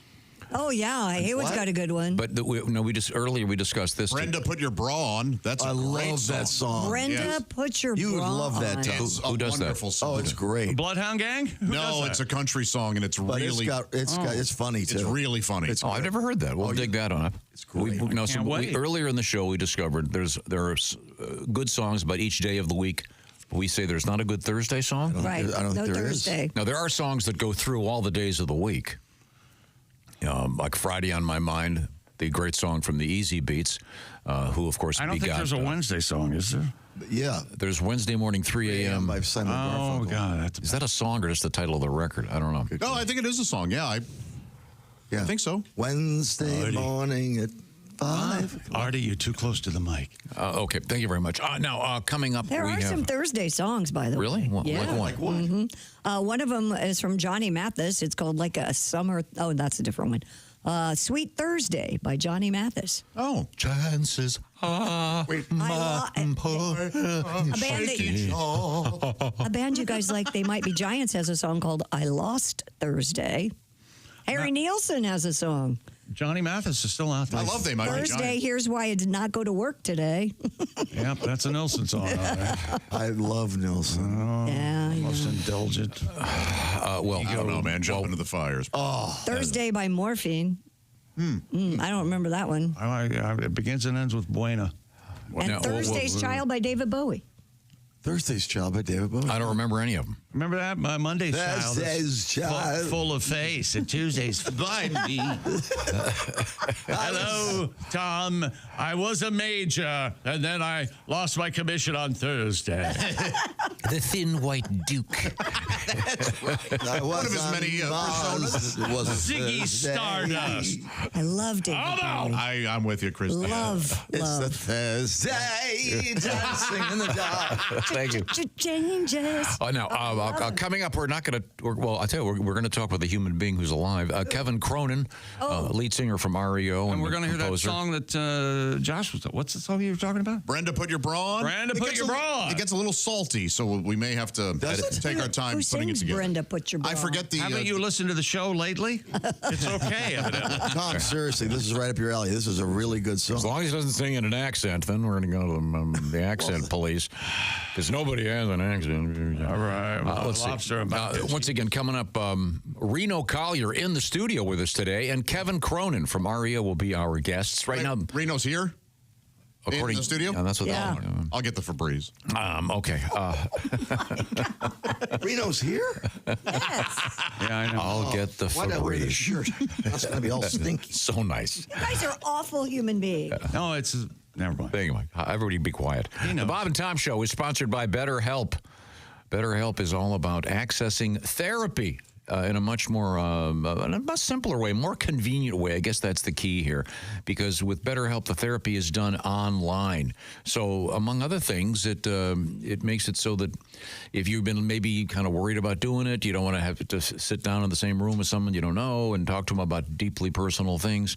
Now it's all done like a Zoom call or like a phone call or even texting back and forth. The way it works is you fill out a questionnaire, and you'll be matched with a therapist. By the way, there are some 30,000 plus credentialed therapists now working with this program, and over 5 million people worldwide. So it's about talk therapy. And again, you can talk to that person like a Zoom call or like a phone call. And it's very convenient because you don't have to get in the car, take the bus, take the train, whatever it would be to get to a different place. You can do it wherever you want to be, when you want to do it. And work on yourself. If you've been thinking about therapy, now is a much more easy way to try it. The way you find out more about this is you go to betterhelp.com/BT show. And again, the /BT show part will knock 10% off your first month. That's BetterHelp, H-E-L-P, betterhelp.com/BT show. So do some work on yourself. And again, a lot of people have been trying this. And again, it's a really interesting way to get to therapy because it's so much more convenient. BetterHelp.com/BT show. Coming up, once again, comedian Reno Collier, singer, songwriter Kevin Cronin. And we have a lot of interesting stuff coming up in the world of sports and news, including the thieves that took a bunch of stuff from a bunch of big famous athletes while they were on the field doing their thing. We are in the O'Reilly Auto Parts studios, and this is the Bob and Tom Show.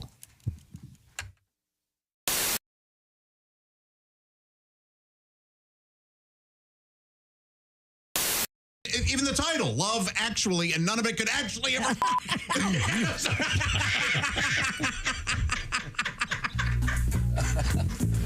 I just pulled a muscle. Also been watching Love Actually again. That's the big debate in this room, by the way.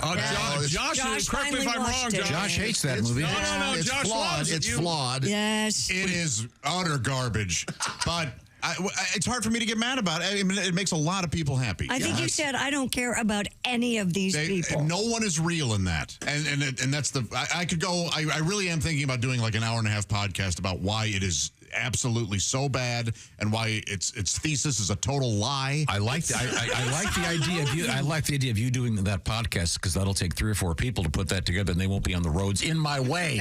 It's not a documentary. Well, here's the problem. It's bookended with real people meeting at an airport. Right. And then the thesis is, now I'm going to show you some more examples of real love, and it's the fakest BS you've ever seen. That you can't do that. If they hadn't done that, if the movie, and it's even the title, Love Actually, and none of it could actually ever.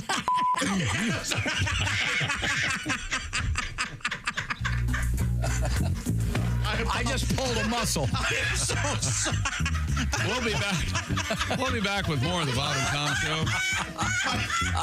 My fake anger may have just got me fired. I think my ACL just tore.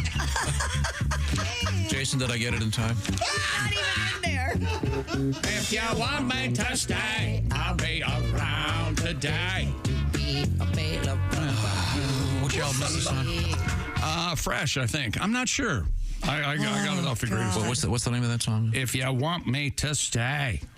Oh, God. And you got to say it just like that. Josh. It's not fun. No more Love Actually talk. I'm so sorry. You know what? If we watched that together, you would be amazed and possibly disgusted. I can't. This is a true statement, and I might cry. I can't watch it anymore. I can't. It makes me cry too. It makes me too emotional. It makes me so emotional. I can't tell you. It's very sweet. Yeah. Is it? Yes, it's very sweet. Although I initially did had a problem with Hugh Grant dancing around whatever the hell he was dancing around. And I don't care for the Pointer Sisters. Don't care for it. But yeah, he's playing in one room and all of a sudden he's dancing around the house. You can't hear the music anymore, Prime Minister. What are you dancing to? So you've got a problem with housewife sound But don't system. you like the old guy, Bill? What is it, Nighy? Whatever it is. Singing away, and then the No, not really. No.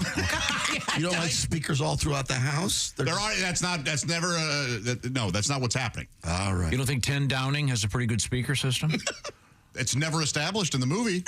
I think one could assume that 10 Downing Street might be the now keep in mind also most heavily wired that Josh building is in all of England. one of the top 3 foremost authorities on horror movies. Yes. And you're I love a lot of garbage. So do keep that in mind. That's another chapter title. I got to start writing these chapter titles down. I love a lot of garbage.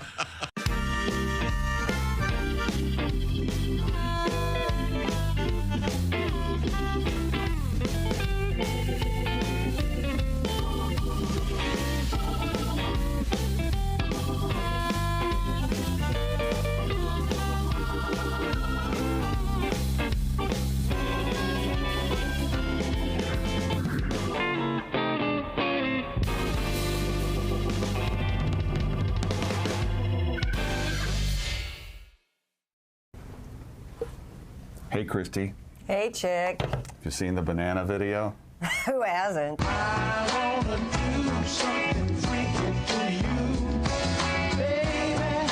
Pretty proud of you. Impressive. Thanks. I was just wondering what you could do with my banana. Your banana? Yeah. Well. Now the Bob and Tom Show presents Christy Lee eating a banana.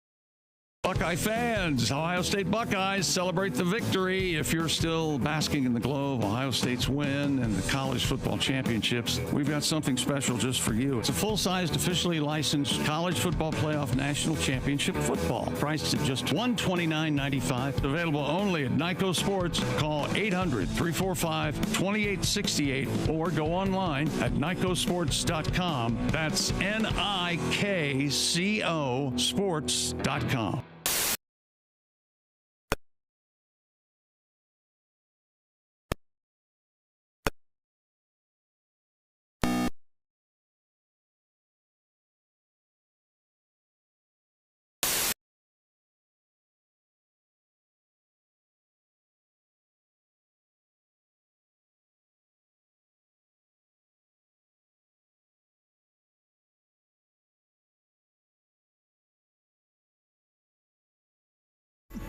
Welcome back to the Bob and Tom Show. You could complicate 1 + 1, couldn't Nope, you? he's the king of spin. It's one of the most My beautiful father things would I've ever seen.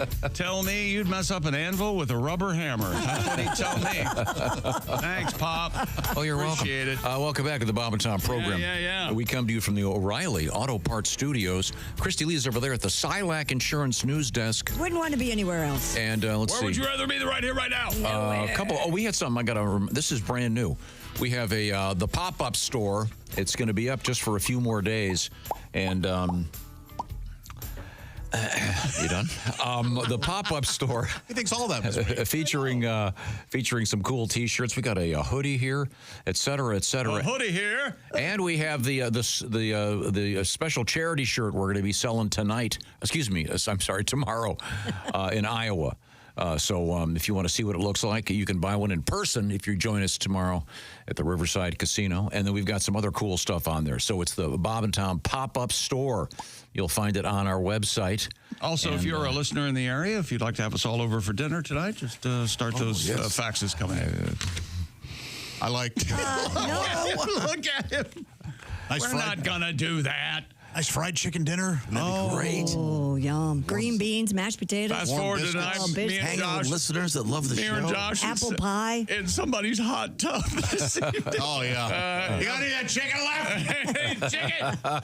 Dolores! Our children have school. We have a show in the morning. Here's some extra bubbles.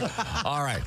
Let's go over to the sports page. Coming up, comedian Reno Collier joining us. Also, Kevin Cronin. I told him we wear swimsuits. Singer-songwriter from REO. For God's sake, stop interrupting me. Let's go ahead with sports. I can barely stand it. Luka Doncic could not find his shot last night. It was his third game with the Lakers, and LeBron James couldn't make up for it. The Lakers all say they aren't worried, though. No, there's nothing to worry about. We're fine. Everything's fine. They've only got 6,000 more games this season. They've they lost last night to the Charlotte Hornets in Los Angeles, 197. Luka, who lives on the second floor. His name is Luka. 14 points. Now listen to the shooting percentage. 5 of 18. Ooh, and 1 of 9 from 3-point range. That's more of a shooting fraction, 5 of 18. Wait a minute. 1 of 9. I think you could do that, Josh. I know I could. Yeah. 1 of 9? I'm not. No, that's all I can do. But I can do it. Okay. Okay. The NFL salary cap, somebody grab Christie. It will be between $277.5 and $281.5 million per team for the 25 season. Jeez. It goes up by as much as $26 million from last year. I love when people are rich. Yes. Yes. Give me, if you want to share, that's fine. I have a question. Get rich. I will watch you buy stuff. I have a technical question that you might know. You know more about football. Well, I'll try. Do some teams not spend all the money? Certainly. There are a listing of how many teams are farther below the cap.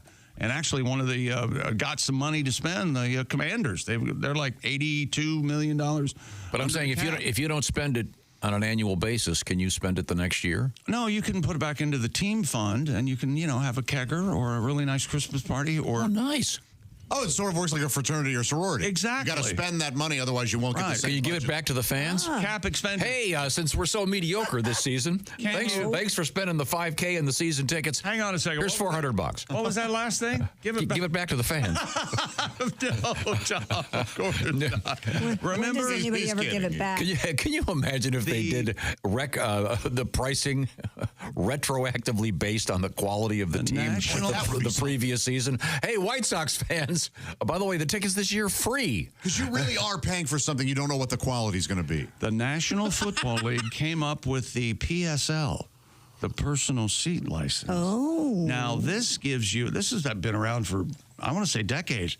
I want to buy season tickets. Okay. And the season tickets cost $20,000 a year. Okay. Congratulations. Well, first, you have to give me $10,000 to buy the right to buy season tickets. Boy, that's what's known as a personal seat license. That's crazy. Although, if you're a Raider, it's way more than you get. Well, he's yes, just John. God willing, Doge is looking into that. But you get a really swell. You get a really swell box that says Raiders on the outside of it, and it's a replica of the stadium. So who wouldn't want that to put in the dumpster? The season ticket holder unboxing videos I am always like, man, that does look pretty cool. How do you think I know what it looks like? Yeah, I know. I can't wait for these unboxing videos.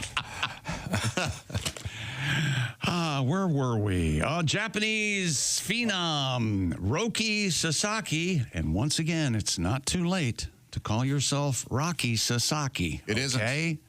Get on this. Never too late to do the right thing, Rocky. Well, isn't there a famous Rocky in the realm of Asian pitchers?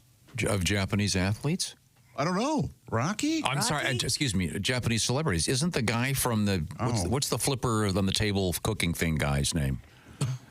You know, I'm not helping. Like an Iron Chef guy? No. The Japanese place where you sit at a table. Benihana? Isn't that the owner. Isn't that guy's name Rocky? Yeah, his nickname was Rocky. I think what threw me is you said famous. Yeah, I don't think he is. He's certainly not famous anymore. Have you walked in? If you go into Benihana, there are like 400 pictures of that guy. If I'm going to a teppanyaki restaurant, I'm not going to Benihana. Yeah, I know you don't even call it teppanyaki. Teppanyaki. That's exactly right. That's the technical name. No, that's the correct name. Oh, I had no idea. So what a dumb thing to get snooty about. Yeah, he's Rocky, right? Yeah. There's pictures of him with every famous celebrity. But how did he get those pictures? He must be famous. Yeah, I know. Yeah, last time I was at Benihana, I saw Bobby De Niro. He goes there every Tuesday. Yeah. It's his place. Did you know that you've been in the East Coast? Things you think are important. Every Italian restaurant you go into, there's a picture of Sinatra there. Did you know that it's Sinatra's house? I like this guy. It's Sinatra's house. Uh-huh. Yeah. There's a picture of him with every Italian restaurant owner in New Jersey. I think that's funny. Man, that's funny. Okay, we'll get back to this exciting story about this Japanese guy. That is funny. No, that was funny. I agree. He threw 27 pitches over 2 innings live batting in spring training. And also Shohei has been throwing. Shohei Ohtani. Remember he was a pitcher? Ohtani. Is he going to throw this year? Thank you. He just might.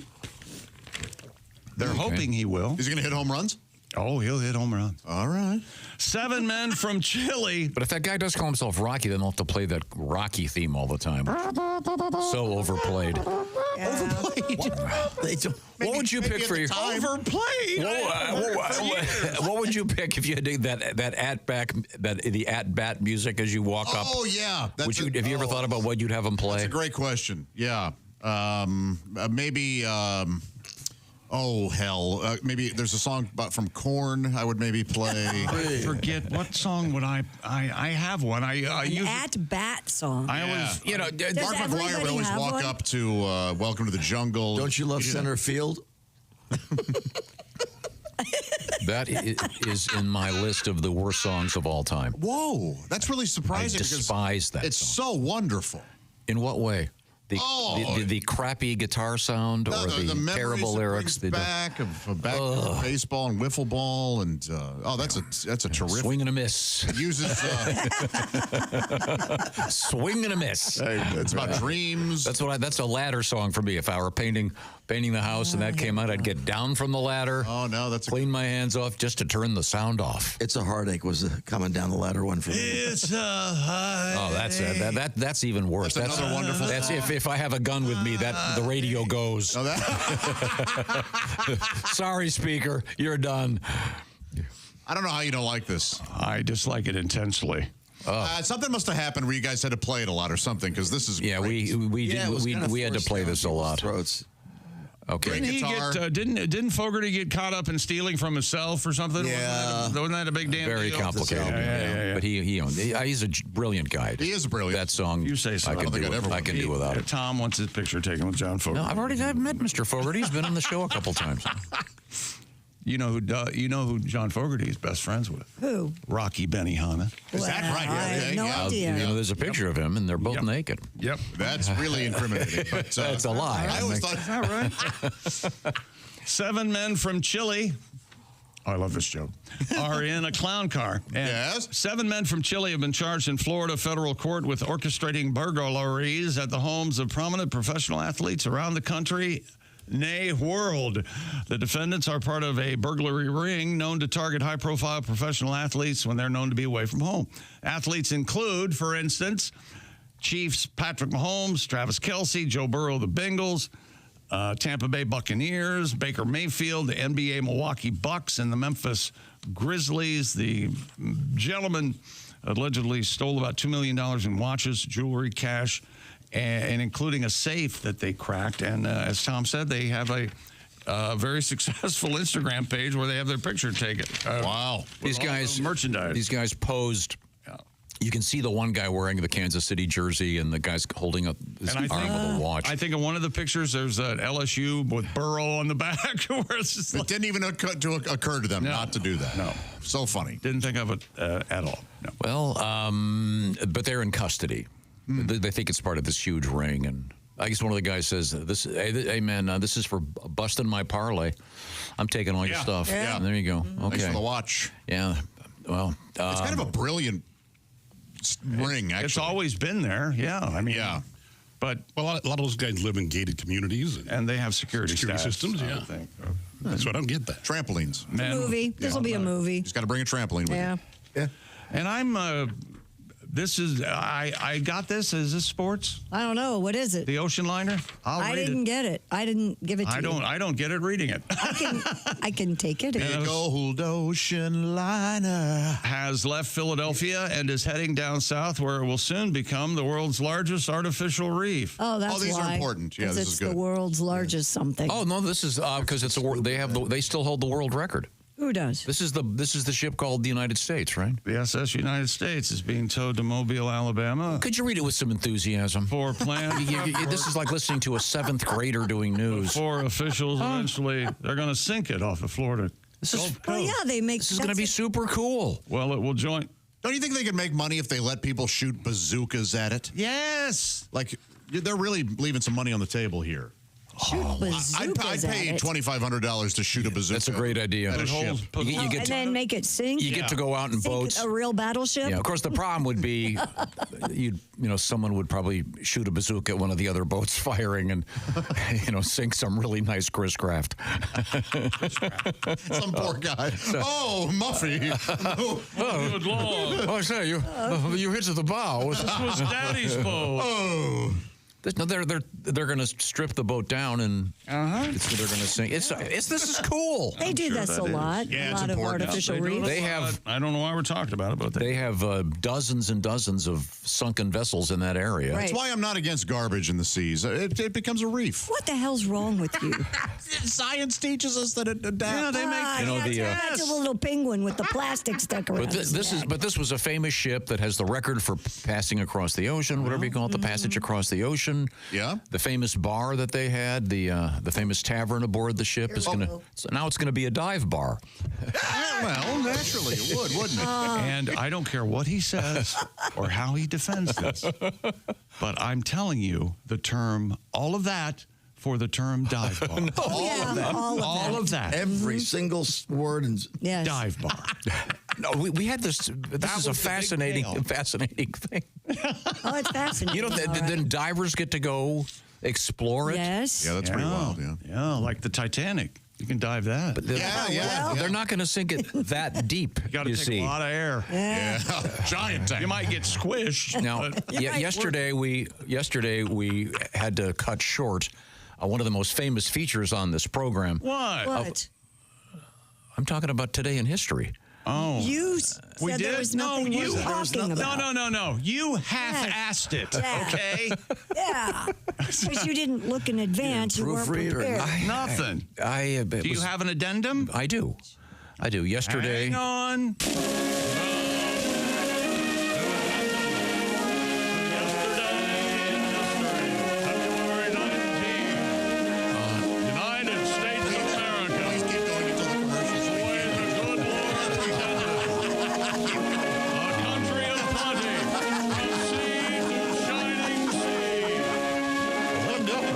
Enjoying this. Keep going. Come on, bloviate.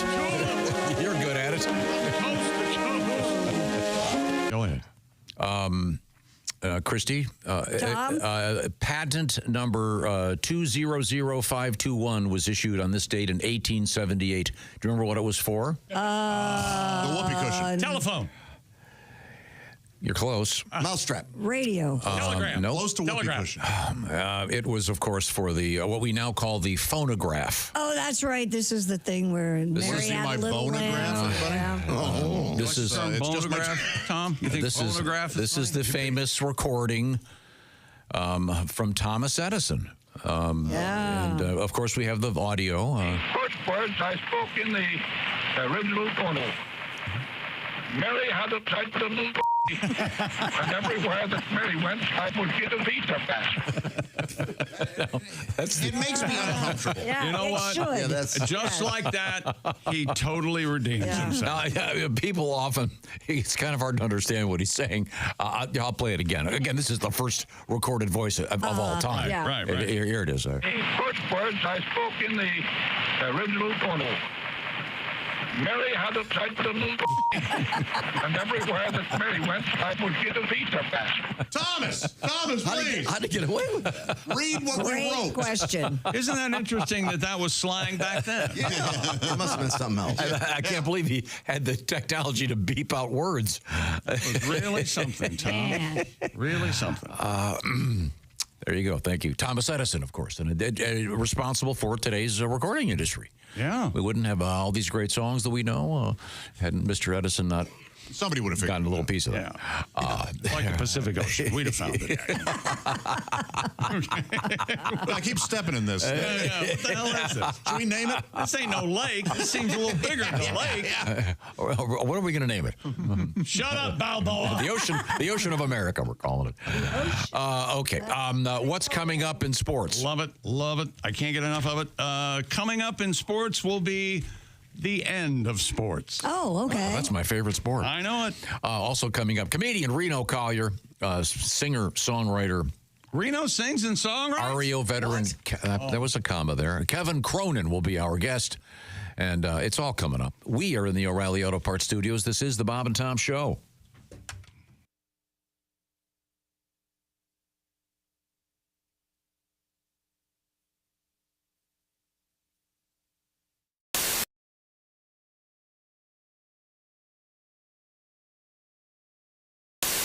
One of the things I like about you is you don't necessarily lower your sights when it comes to some of the things you do. You're willing to go out on a limb. Oh, I have no sights.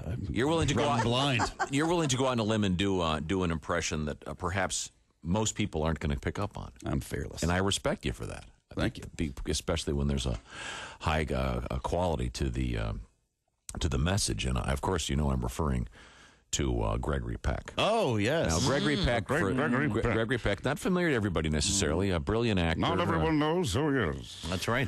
But if there was a period of time in which he was a big leading man. Mm-hmm. He was one of the biggest stars in Hollywood. And he was in something you don't see much anymore unless you look hard, and that is what I would call an important movie. Yeah. There are a lot of great movies out there, usually The Omen, independent movies. No, Boys from Brazil. To Kill a Mockingbird. Yeah, I don't mean the. Okay. But you know what I'm saying. There are a lot of great movies out there these days, but they tend to kind of, you got to look for them. A lot of the stuff that gets a lot of publicity is just a bunch of crap with a bunch of crashes and the same old junk. But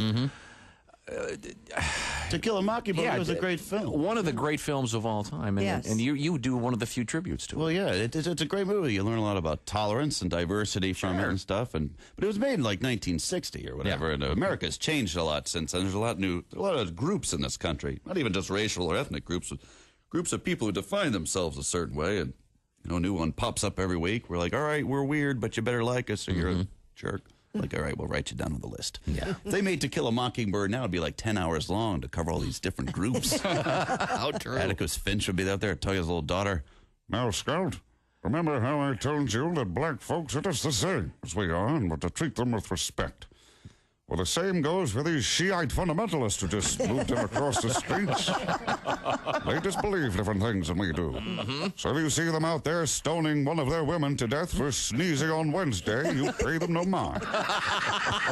Nobody likes a nosy Nelly. And in this house over here live coprophiliacs. Those are people who derive sexual pleasure from human feces. Now, just because they're unrepentant dump truckers and we're not doesn't mean that we are somehow better than they are. They work hard like all Americans to put food on their table so they can eat it and poop it out and have sex. I don't know how it works. I don't want to know how it works. You just have to be tolerant. No Oscars for that movie. No. Mike McRae. How about that? Hi, Christy Lee here. How would you like to go on vacation with me? No, seriously. Join me September 28th on a journey through the lovely landscapes of England, Scotland, and Wales with Colette. We'll travel through the charming countryside and also experience the historic cities of London and Edinburgh. Experience the best of Britain's rolling countryside and bustling cities rich in history and culture. We'll see the iconic landmarks of London. Visit the storybook villages of Oxford, Chester, and Shakespeare's Stratford-upon-Avon. We'll behold regal jewels of Edinburgh's castle and visit the medieval walls of York. This and so much more. The best part?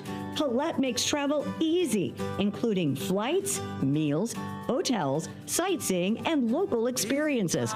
It's all planned for you. You can just sit back and have the time of your life. Don't miss your chance to see Britain with me. This is going to be a great group and an amazing trip. I already know we're going to have so much fun. Call Colette at 800-581-8942 or visit bobandtom.com to learn more. Don't miss out. Call Colette at 800-581-8942.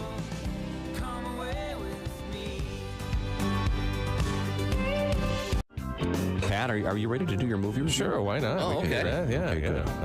Big week this week. This week, talking about the new movie Sex and the City 2. Now, should we explain that the way you have a very interesting way of making sure that your reviews are not biased? You don't chum around with the stars. I do not chum around with the stars. And as little as possible. You don't associate pretty much with the movie itself.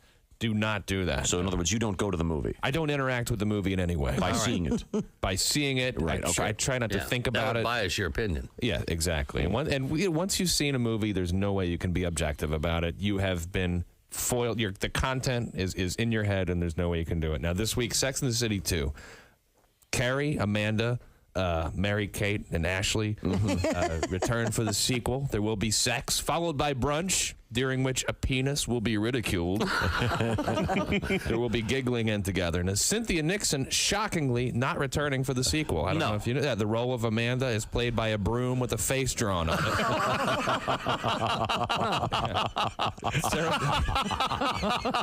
Sarah Jessica Parker does return, and contrary to early rumors, the role of Carrie is not played by Super Saver. Winner of the Kentucky Derby. Super Saver. Obviously, these are some heavy-duty female role models, but you don't have to go to the movies to hear about strong women, as you'll see in this edition of the Unbiased Movie Review, which is also ripped from the headlines. Really? Yes. In Minnesota, a mother has given birth in the car while driving herself to the hospital. Well, what does she want? A medal? One time I soiled myself on the way home from the airport. Nobody seemed to think that was much of a miracle. Yeah. The only difference is that mine didn't scream coming out. In fact, it was almost eerily quiet. There was a whimper. I'm not sure what gender came out of. Ripped from the headlines. Yes.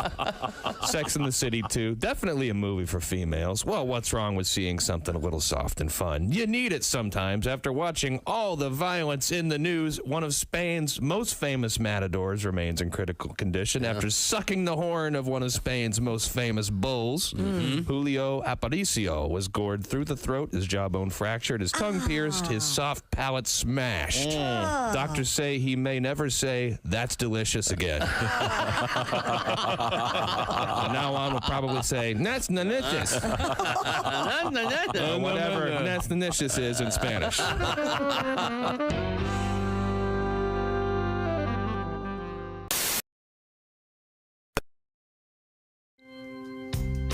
Hey, welcome back to the Bob and Tom Show. Big show today. Christy and Pat, Josh, Ace, I'm Chick. Coming up later, Reno Collier will be in the studio, and we'll talk with rock and roll legend Kevin Cronin. He'll be on the Zoom with us. Casey. The picture box, the The talking machine. I didn't know he was going to be on, but I heard it from a friend who Heard it from a friend. Yeah. who- Did he hear it from another friend? Who heard it from another? Hey, you guys stop messing around. Thank you. That song was popular. It was everywhere, and I opened my refrigerator one time and it started playing. That was huge. That was a big one. That was very good. We have Christy Lee over there at the Silac Insurance News Desk, but we're not done with sports. I understand. Did you have more enlightening? No, he said it was the absolute end. Oh, really? Yeah. We can always. And then you said, "Oh, thank goodness, that's my favorite." This is closest to sports we could. I thought you liked this song.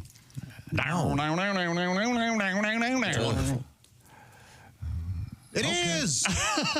Okay. Okay. I'm a big fan. Okay. I would not seek it out. I'm glad you guys don't like it because that just means I can listen to it more. Okay, good. Wait a minute. Not the way it works. Yeah, that's how it is. We have Christy Lee. Once again, she is at the Here we go. Silac Insurance News Desk. Have we missed anything in the news? Oh, of course, we've missed a whole bunch. We didn't get to a lot of things yesterday. It's cold in a lot of places. Check local listings. And a Chinese tourist attraction known as Snow Village has temporarily shut down I believe because it's Snow Pea Village. I see. The locals call it Chinese restaurant joke. They have the locals call it number 7. Oh, they have no snow, but they've been called out because they were using cotton and soapy water to make it appear, though, that the village was covered in snow. That's right. It's snowing. Yeah, come on out. How do you fall for that? that? See, this is, but it's not too bad. I mean, think about this. I mean, it's China. I'm surprised they're not using asbestos. Yeah. Hey, we got this stuff we were insulating houses with. Don't they have enough cigarette ashes? I've been to Vegas. Is that the highest smokers per capita? I think maybe. Yeah. The Shanghai Morning Post reports that Chengdu Snow Village opened. What's it called? Chengdu. Chengdu Sumdong. Yeah. Opened at the end of January, but closed after visitors complained about the obviously fake snow. Tom, does the fake name Who Flung Do make you No. Who flung poo? That is better. And man who farteth in church. Here we go. Sit in own pew. You are children. These Confucius, they're amazing. He was a wise man. He was. The tourist spot has since apologized to visitors, saying the cotton used to create the snowy environment did not achieve the result they had anticipated. Is someone in one of the head honchos of China? Isn't this the same place where they had the dogs? Am I getting this right? Where they had the dogs painted like lions, Yes. and then other places had the fake panda bears. China's also the place that pretended like they didn't unleash a virus. There's that. On purpose. What a gag! To try to help balance out some sort of. But they sold a lot of masks. Not sure when they will reopen. Shut up. Confucius say virginity, like bubble, is overrated. Yeah. One prick, all gone. Okay, someone take away the computer. It loses a little in the translation. Last summer, a famous waterfall in central China's Henan province disappointed Confucius visitors. say, Oh, Jesus. Would you let her get the story out? Panties not best thing on earth, but next to it. Next to it would be the vagina. I know. They're talking. All right, message received. They found it was piping in water. You have to start over because no one heard the first sentence. It's not the first time tour sites in China have made headlines after adopting unconventional measures. Last summer, a famous waterfall in central China's Henan province disappointed many who found it was piping in water during the dry season. All right. Remember that? I'm glad we stopped the fun. Boy, for yeah. that. Well, no. What fun? Stop all the jokes for that. Yeah. It's her fault. Okay, well, you got more Confucius jokes over there? Do I? Confucius say, man who stand on toilet. Yes. High on pot. Are you kidding me? I withdraw my criticism. That is brilliant comedy.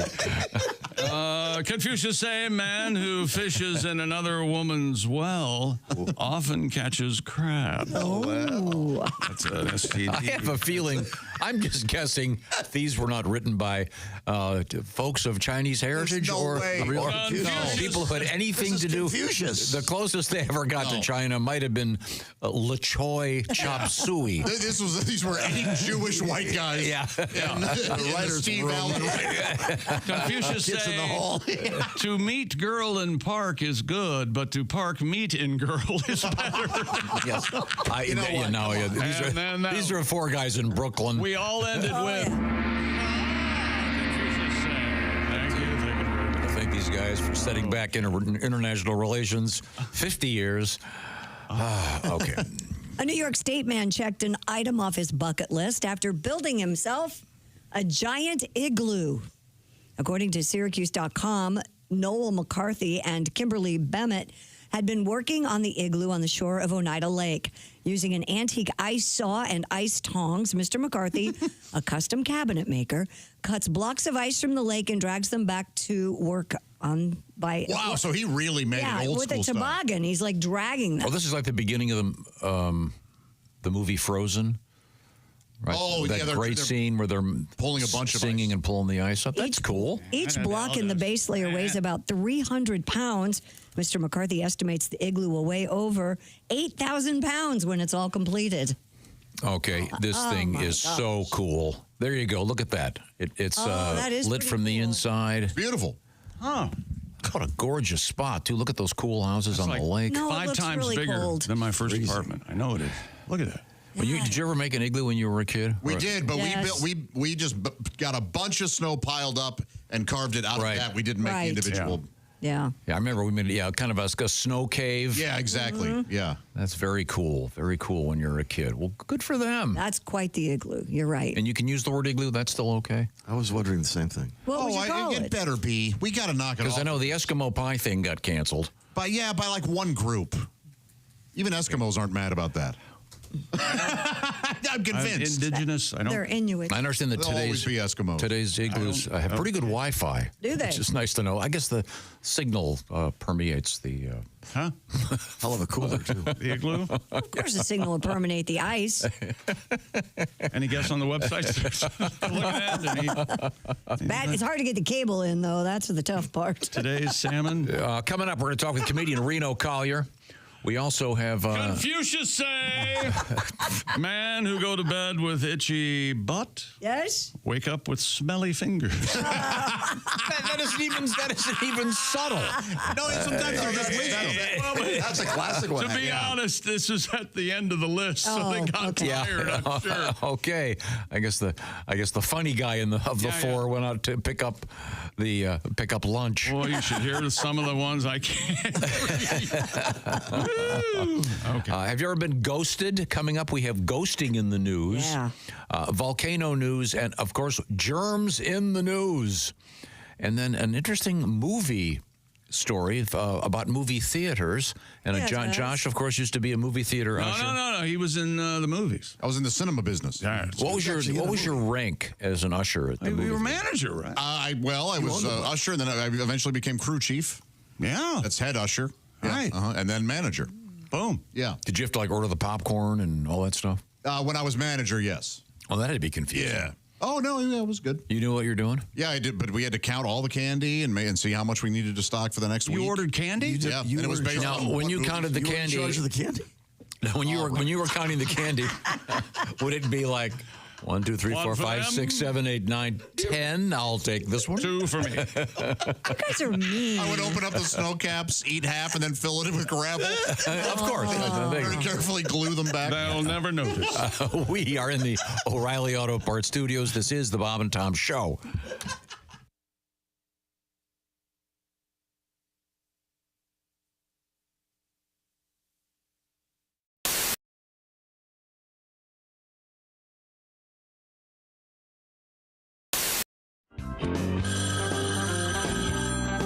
Bob and Tom Show. Bob and Tom is Steven Seagal. Steven Seagal. Hey, Steven, how did you make your living, Steven? You know, I made my living in the movie. Oh, okay. Yeah. For the last 20 years, I've been a cop. Uh-huh. I understand Christy Lee is having some second thoughts about moving. No, she already moved. A lot of people don't know, but for 5 of the last 20 years, I've also been a real estate broker. Really?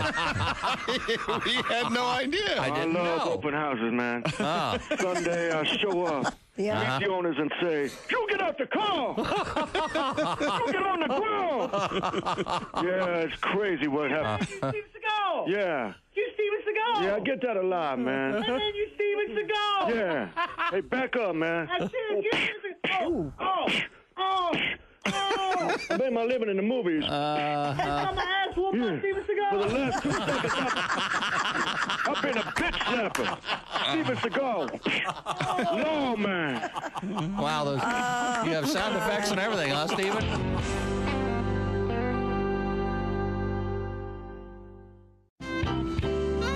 We were talking about racial stereotyping because you're a golfer. Yes. And I know that we were talking about golf off the air, but a lot of stereotypes in the world. Certainly, one of them about Asians in sports, and I think that's really now really being changed, particularly in the world of baseball, basketball. It's huge changes. It's great. 15, 20 years ago, you didn't really see that as much. It's great. I love seeing Asians in sports, and yeah, as you said, Major League Baseball, the real sports. You know, we're not talking ping pong or pai-gow poker or vase juggling with your feet or really hard Sudoku problems or competitive hot dog eating or breaking ice blocks with your forehead or dancing back up for Gwen Stefani, the real sports. That's great because before, if I wanted to cheer for Asians in sports, the people I had was Michelle Kwan and half of Tiger Woods. That was it. That was it. That's it. Wow. And you know, Tiger. Let's talk about him. You know, I don't know which half of Tiger made him want to cheat, but I think we can all agree which half drove into the tree. So. Is that Chick McGee? Why, it sure is. Chick McGee, who knows that an annuity from the folks at Silac Insurance Company means a retirement check in his mailbox every month. Chick works on perfecting his mailbox opening technique. Easy, Mr. McGee. Don't blow that elbow out. Chick isn't quite retired yet. He's just practicing for it. Because one day, Mailbox McGee will be taking his retirement the easy way. SILACINS.com. Silac Insurance Company. Now, Donnie, I know that you're wearing a Christmassy kind of shirt, but this isn't a Christmas song next, is it? No, this ain't a Christmas tape. This and I want one of them camel T-shirts for Angel Skinners. Okay. Because it is a holidays. I'll be seeing her, not by choice, but I will be seeing her. Ain't seen her since her last intervention. I caught her cheating on me again. Oh, no. The first time, it's because, you know, this time of year everybody does little sweet whispers, and I was nibbling on her neck and noticed her earlobe smelled like her bare feet. Well, we never did missionary, so I bust her fair and square. But then 2 weeks ago, we get back together, and I thought it was going to be another chance.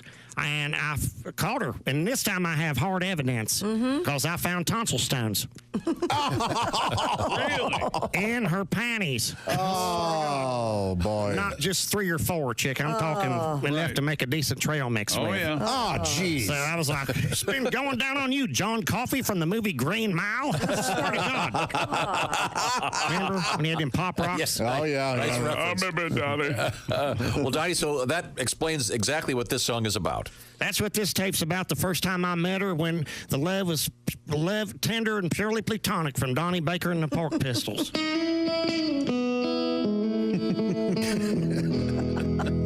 my God. Is he gonna cry?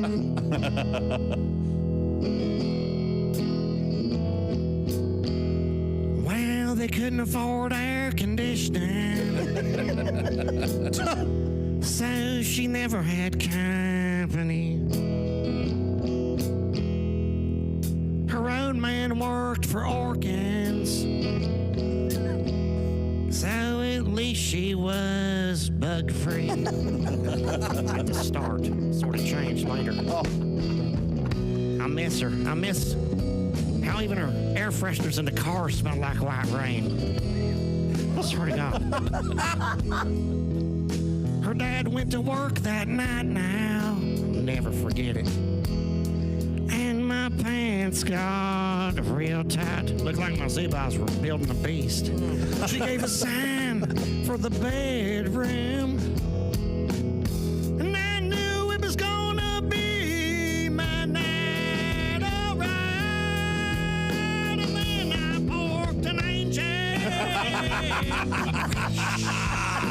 Right between her two wings. Then I poked an angel. Crash. Scanners is her last name. But see, we didn't have no rubbers. Not even a wet nap. I mean, none that I ever seen. But I saved the day. I just used her covers like a hoodie. Now she blames me for their static clean. Slow down. Let it simmer, Dusty. Just a whore named Angel. Yeah.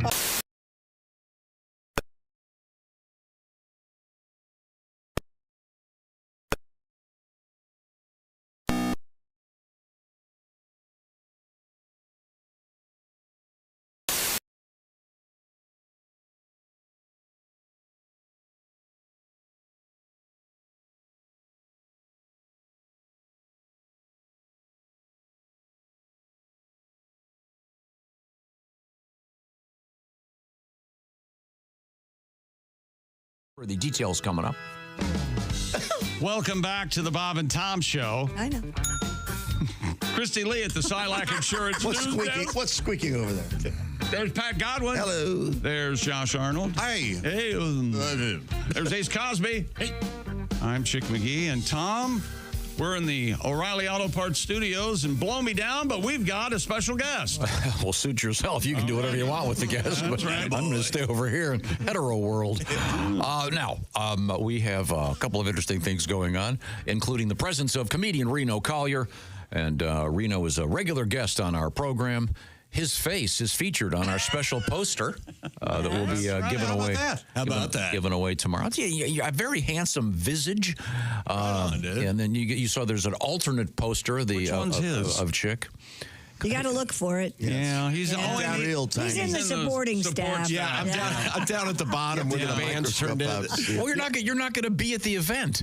Also appearing. Yeah, one of those deals. Some people make posters, and those that aren't going to be at the event don't make the poster That's true. at all. Right. That's true. But Tom says, actually, you know what? I don't blame Tom. The way the whining around. Oh, it's unbelievable.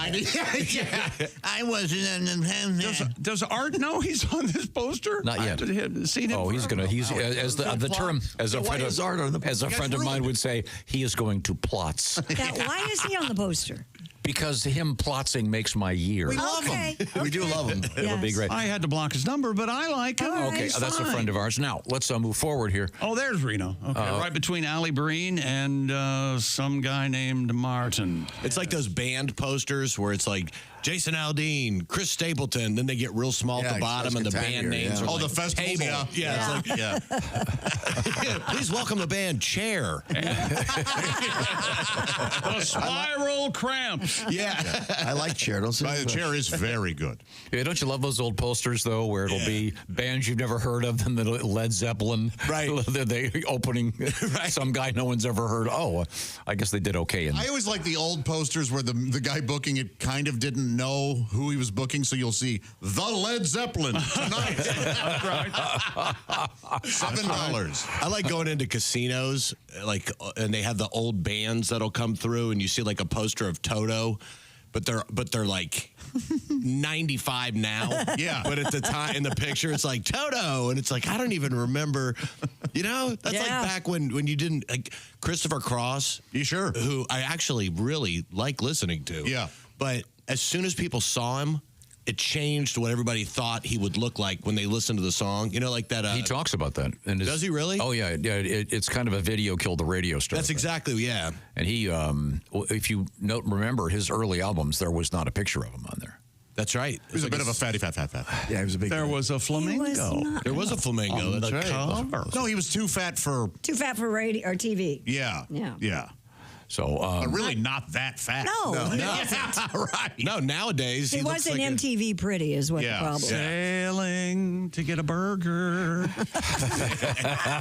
That was the original. Wasn't that a change? No, it was bowling. Bowling. Maybe closer to the food. His real name was Christopher Krasinski. Well, that's actually pretty close. Now, we have Christy Lee over there. You can see her. She is at the Silac Insurance News Desk. We'll talk with Reno, see what's going on in your life. I know that you're doing some stuff with Mr. Foxworthy. You got some stuff coming up around the corner with, as you call him, Cable Guy. Yes. And we'll find out about all that stuff coming up. We're also going to talk with Kevin Cronin of REO later. But right now, Christy, what over there is tickling your fancy? It's not tickling mine, but it might tickle Josh's. Yes. A California assemblyman has introduced a bill to make Bigfoot the official state cryptid.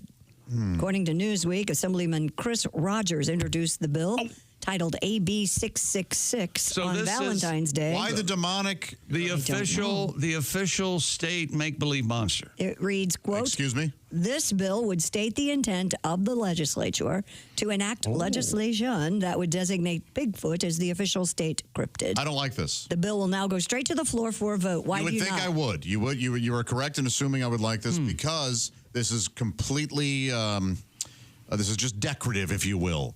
You think they're making fun of? It doesn't sound to me like there's going to be a budget toward protecting the big feet. Or finding the big feet. You seem to bristle at 666 as well. I don't understand the demonic numerology. Yes. Oh, I don't understand why. Does California have the right? Shouldn't it be Washington State? Well, Northern California. This would be like your home state of Missouri making the palm tree the official tree of Missouri. I see what you're saying, but Northern California does have its sightings, of course. Is that the Pacific Northwest? There. Isn't the original Bigfoot sighting though in Washington State? Either one. I forget what that big that creek exactly if that was Oregon or Washington or where it was. Bobcat made a movie about it. Yeah, kind of a documentary. Bluff Creek, is that? No, Willow Creek. Willow Creek. That's it. Yep. So that was California then. Okay, yeah. Northern California. Yeah. You don't make fun of the Bigfoot people. Oh, I never would. No. I mean, like, I did a History Channel thing, and we were doing it was only in America, and we were traveling around trying to follow Bigfoot people. And Cable Guy went off with them into the woods at like 3 o'clock in the morning, and I got sick of standing down there waiting because I wasn't in the episode. So I hid, and at like 2 o'clock in the morning, I was like, and I screamed out, and you could see the lights like freaking out, going back and forth. They came back down. They were like, "We got it. We finally got some real audio."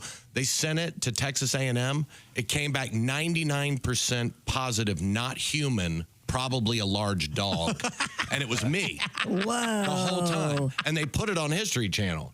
And then he goes on a radio thing and starts talking about how I made the noise. Yeah, and the Bigfoot people came unglued on me. Well, they should have. Why? Because you're mucking with scientific research. Yeah, I'm mocking people that are trying to give beef jerky, and they're taking a stick, rubbing it on the side of the tree, and that's right. That's why they knocking is how big feet communicate. The Bigfoot themselves communicate. I know, I know that. Yeah, I know that. I wish you wouldn't. You think they're aliens, don't you? No, I think they're Bigfoots. You believe in it? Now, what is the correct plural?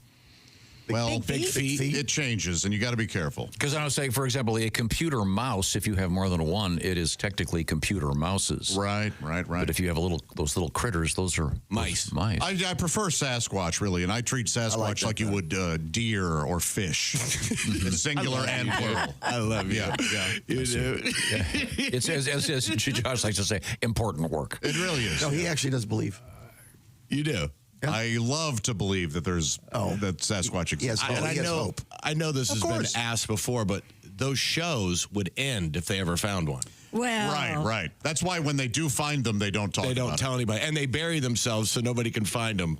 Too. Look at him over here. Look at him over here. That's natural. He's becoming a believer. When a Bigfoot dies, we don't know the decomp rate of a Sasquatch, so of course it could be 2 days. Have you seen Sasquatch Sunset yet? No, because I'm not sure I haven't either. Is that family of Bob Gold? Bigfoot? No, that's Willow Creek. Willow Creek From 2013. Bobcat directed that, but that's available out there. David and Nathan Zellner expand their fascination with Bigfoot into a feature film. Riley Keough, Jesse Eisenberg, just 2 of the 4 big feet in Sasquatch Sunset. I know you saw it. Yeah, it was. They don't talk, do they? No. They get their meaning across with each other. Okay. Yeah. Right. Telepathically. Will you please not? Well, you're being really snotty. Naysayer over here, huh? Does a lady Bigfoot have big hairy boobs? Well, yeah. Yeah, much like a lady gorilla. There's a scene in Sasquatch Sunset, and even Big Feet are fans of Doggy. Yeah. Well, and most animals, yeah. Right. Yeah. Right. Really? Yeah. They go that far. Yes. They have to reproduce, or There there it wouldn't is. be any. Where do you little think baby Big Feet come would- from? Yeah. Stupid me. Oh, okay. Well, and I'm glad that California's, they've solved all the problems the legislature needs to look at, like fire prevention, that they have time to have an official Bigfoot. Whoa. You know, we were having a decent time. There's a mom, a dad, a teenage son, and Wolf a baby Blitzer brother. comes in and craps all over it. And you know all that because remember on $6 Million Man, there was Bigfoot and a little Bigfoot. Oh, is that right? I don't remember. Remember that. $6 Million Man? Oh, I remember the No, show. far too young. He fought Bigfoot. Far too young. Far too young. Oh, you know what, dude? I was actually dating at the time, so. Thanks. I find it interesting that Reno crapping on Bigfoot, but loves the $6 Million Man. I don't know. Well, that's because he's real. You guys are talking about things that aren't real. These days, I was going to say, Tom's had some heart procedures. You're about up there. Yeah. But for $6 million these days, you're lucky to get a lucky to get a pig heart. Use pig heart. Yeah, you're not gonna. If you want the full head to toe thing, you're gonna need some coin, Mister. Coming up in the news, Christy. Coming up, we have a volcano in Italy and Kilauea, 2 volcano stories today. We have gloves in the news, and a very interesting. I didn't think about this. This before. sounds like one of those stories. It is. Gloves in the news. You'll be quite stunned. I bet I won't be, but I look forward to the challenge. If you have ever been ghosted, you are not alone. We'll talk about it. And ghosting, this is interesting because it's not just ghosting in a dating situation. No, it's any situation. Just being, just sort of disappearing. Yeah. We got that coming up. And now I'm going to tell you about Simply Safe, the do-it-yourself home security system. Traditional security systems only take action after somebody has already broken in. Well, that's too late. Simply Safe's Active Guard outdoor protection helps prevent the break-in before it happens. AI-powered cameras backed by live professional monitoring agents monitor your property and detect suspicious activity. And if somebody's lurking around or acting suspiciously, agents from Simply Safe can see and talk to the lurker in real time, can turn on spotlights, and even call the police, all before the lurker has a chance to get inside your home. Problem solved. No long-term contracts or cancellation fees with Simply Safe, and monitoring plans start affordably at around $1 a day. 60-day satisfaction guaranteed or your money back. You can install it yourself, or Simply Safe will install it for you. And it has been named Best Home Security System by U.S. News and World Report 5 years in a row. Visit simplysafetom.com to claim 50% off a new system with a professional monitoring plan and your first month free. That's simplysafetom.com. There's no safe like Simply Safe. Thank you very much, Chick McGee. Also coming up, QR code stickers in the news in a bizarre way. That's all I'm going to tell you. We are in the O'Reilly Auto Parts Studios. This is the Bob and Tom Show.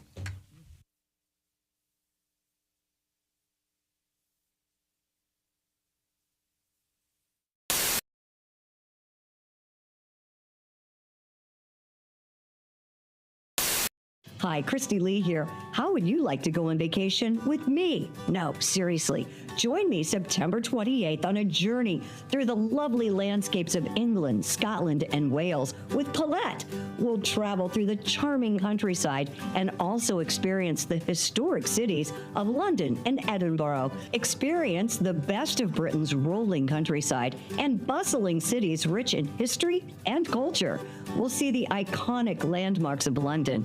Visit the storybook villages of Oxford, Chester, and Shakespeare's Stratford-upon-Avon. We'll behold regal jewels of Edinburgh's castle and visit the medieval walls of York. This and so much more. The best part? Paulette makes travel easy, including flights, meals, hotels, sightseeing, and local experiences. It's all planned for you. You can just sit back and have the time of your life. Don't miss your chance to see Britain with me. This is going to be a great group and an amazing trip. I already know we're going to have so much fun. Call Colette at 800-581-8942 or visit bobandtom.com to learn more. Don't miss out. Call Colette at 800-581-8942.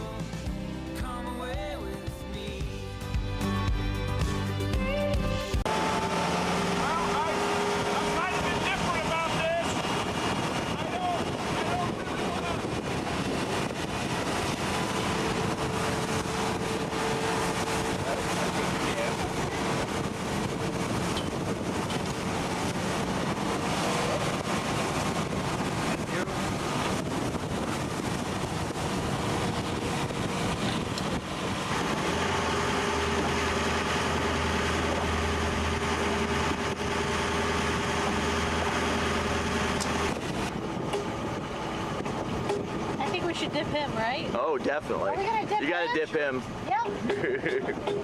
He one's down, maybe? Is that what that is? Or is that just a hello? Bunny to eye!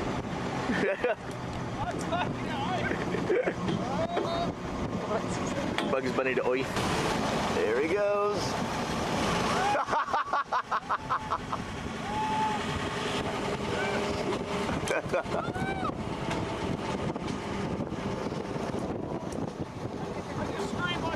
Yep. You scream like a little girl. Scream like a junior high girl. That's all.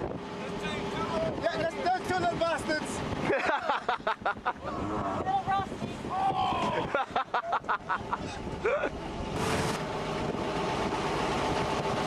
Now, before we let you in, I got a couple of questions I need answered.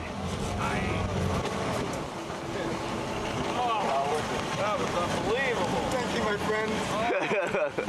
That was incredible. Yay! Thank you, sir. I knew they were at the bottom of it. Well, I made it. It's really, yeah.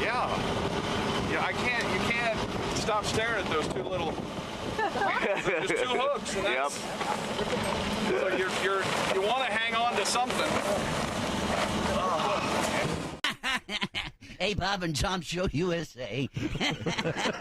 Indianapolis Motor Speedway, Larry King. Wow. Larry. Nice to see you. Let me sit down here. Ouch, my back. Wow. Sorry. Oh, I'm sorry. Wow. Hey, you know you're giving off a weird vibe when the Walmart greeter tells you to pound sand up your butt. Yeah. Hey, what's with Cher and the Sunny thing all of a sudden? Would somebody tell me anything? Anybody else now think the C word was invented because of her? Cher, of course. Yes. Yeah. And how about that Carol Channing thing, huh? Yeah. I guess she was singing Hello Dildo. Hello, dildo. Yeah, man. Hello, dildo. Yes, it's just Only good got stuff. married. Only got it twice in a Twice in 41 years of marriage. Wow, she needs Viagra. And I said it before, but never address an Indian in war paint as Chief Big Pussy. Don't do it. Just don't do it. And finally, I gotta say, kids, it's been a stone gas being here, by the way. I gotta say, this body piercing craze is getting out of control. You know, studs through the tongue, rings through the nose, eyebrows, the nipples, the belly button, and now a series of interlocking rings and hoops through my schwanz. Oh, did I say my schwanz? Oh, somebody stop me. You know how embarrassing it is to go through the metal detector? I'm sure. Larry King, you've got a solid nickel's worth, kids. Thanks. I'm out. Peace out. Peace out, Larry. I got to catch a plane. Thanks very much, Larry.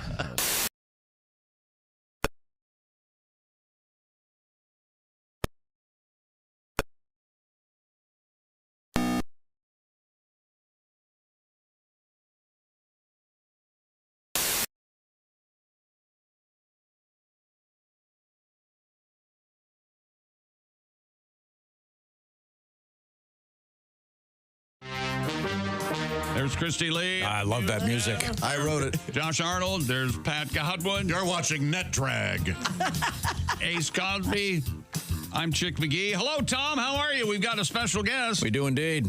He's Reno Collier, comedian, Southern man, and man of leisure.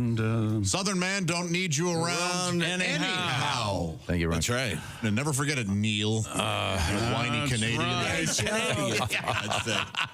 Yeah. Oh, now I'm awake. Scannered. Let's bust some stuff. Ed King rocks. He's the man. We were discussing something earlier, Reno. Days of the week certainly have their songs. Saturday night's all right for a fight? Oh, Saturday's got the most songs, maybe. I'm not sure. Then there's that dreadful song, Sunday Will Never Be the Same. Let's Get Some Poon on Saturday night. Remember that one? Not a song. I remember that. Yeah. Mm-hmm. Yeah. What about that Glenn depression? Campbell. Monday, Friday on My Mind. George Jones had a Friday song, too. Is there a Thursday song was our question. And there's a couple no one's ever heard of. Pat, didn't the Beatles song 8 Days a Week have 2 Thursdays in it? Thank you. Look that up. Okay. Really? Just trying to remember. I don't know. Is there a decent Thursday song? This is a good challenge for Pat. Because Chick was saying Thursday doesn't really have Thursday doesn't have a feel. There's no thing. All the other days of the week have a feel. I'm the most tired on a Thursday. Really? Yes. Although Thursday night has become, around here anyway, but I think all across the country, Thursday night is a pre-party night, I think, right? In college, Thursday night was the party night. Yeah. Yeah. There was a big damn deal last night. I think Duke was playing about North Carolina. They were playing a basketball game somewhere. They sure were. And that's Duke basketball. They're trying to do. They got an uncharacteristic snowfall, and the chancellor came out at midcourt and said, "I have an announcement to make. All classes tomorrow are canceled," and the place went nuts. Lost their minds. It was hilarious. That's amazing. And I love the name chancellor for a position. right? It sounds like it's almost like a religious figure. There's the chancellor. We have the bishop, the chancellor, the pope, and Reno. No, I'm looking here, and even The Cure, that big song they had. Thursday. They mentioned Thursday only once in the darn thing. Yeah. Right. The Friday I'm in love. It's great for Friday, bars. I'm in love. Yeah. Like college bar, like Thirsty, I think Thursday, dollar long nights. that was the big night. Yeah. Drinking for a Thursday's Lincoln. That's right. Drinking for Lincoln. Now, Pat, you have a song. Is this a Thursday tribute? No. This is The Cure, like the first draft of their. Okay, great. Oh, no kidding. I don't care if Monday's here. I've had no job since March this year. Thursday, I'll drink a case of beer. Is it Friday? I'm confused.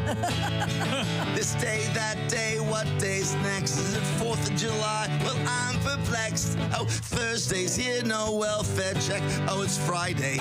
Are you sure? It's Saturday. Wait. No, it's Sunday, I should check the date. It's Monday, I can't get this straight. I don't care if Tuesday's rain, Wednesday's sunny, Thursday, same. Every morning, Groundhog Day. Is it Friday? I'm unemployed. I like that version. Then they refine it. That is very, very nice. Now we have Christy Lee over there. I can see her from here. She's at the Silac Insurance News Desk. What's going on? If you've ever been ghosted, you're far from alone. A new survey reveals just how common the practice is. According to a poll of 1,500 people from the phone number management company Number Barn. Come on with that. All numbers must go today at the number bar. We've got 9s. We've got 6s. We are sold out of 2s. Sold out of 2s. I'm sorry. If we nationwide shortage we'll of flip 2s. over the 9s. That's the number bar. Number Barn. Majority of respondents, 65%, said they have been ghosted in a personal, professional, or dating context at least once in the past 12 months. Takes about 3 unanswered attempts to reach out before someone decides they have been officially ghosted. The main reasons? Well, irritated with you? Apparently, the reason people ghost, they lost interest, which would make sense. Conflict avoidance, 50%. Red flags. So if you're dating and a red flag comes up, there you go. Or personal circumstances, such as stress or getting overwhelmed with life. Only 1/4 of respondents have reconciled with someone who ghosted them. That was such an old 1/4 reconciled? Yep, 1/4 reconciled with folks that ghosted them. But it would be almost impossible to reconcile with someone who's ghosted you. I don't. How do why I even talk them bother? into it? Yeah, right. But also, you get ghosted. You can get ghosted if you apply for a job. Sure. And you go back for an interview, and you don't hear anything. Well, I guess. I guess I should have not taken my genitals out during the interview. Yeah, you got to get through. It's like when you. I used to have to, when I drank a lot, I have to go around in the morning and do my apology tour. Oh, gee. You know what I mean? And then if you get to them early, they don't ghost you. Mm. But if you don't get there, you don't hear from them, and even now. Oh, yeah. It could go on forever. Oh, well. I'd love to be ghosted more often. Would you? Right? It's kind of good. Simplify my life. We've had that. Josh and I have had that. Joshy, why won't you call me back? Every now and then, Josh and I will make plans, and as a gift to me, Josh will text me and cancel. Because he knows you don't want to really want to go. You're going to cancel. Or I'm going to cancel. Yeah. It's like happy birthday all over again. Sometimes it is a game of chicken. Right. Who's going to cancel first? Oh, he's going to cancel. Yeah, you're going to. Hey, the wedding's off. We don't have to drive there. Yay! Well, that kind of thing. Has anyone ever wanted to go to anyone else's wedding? In the history of Of the 25 weddings I've gone to, maybe 3 I was like, Never. What's It's my wrong understanding. with you guys? In retrospect, you didn't want to go to either of yours. I didn't want to go to any, any of the 3 of mine. Oh, God. German police are investigating the mysterious appearance of 1,000 QR code stickers. Weird. That were placed on gravestones and wooden crosses in Munich. Huh?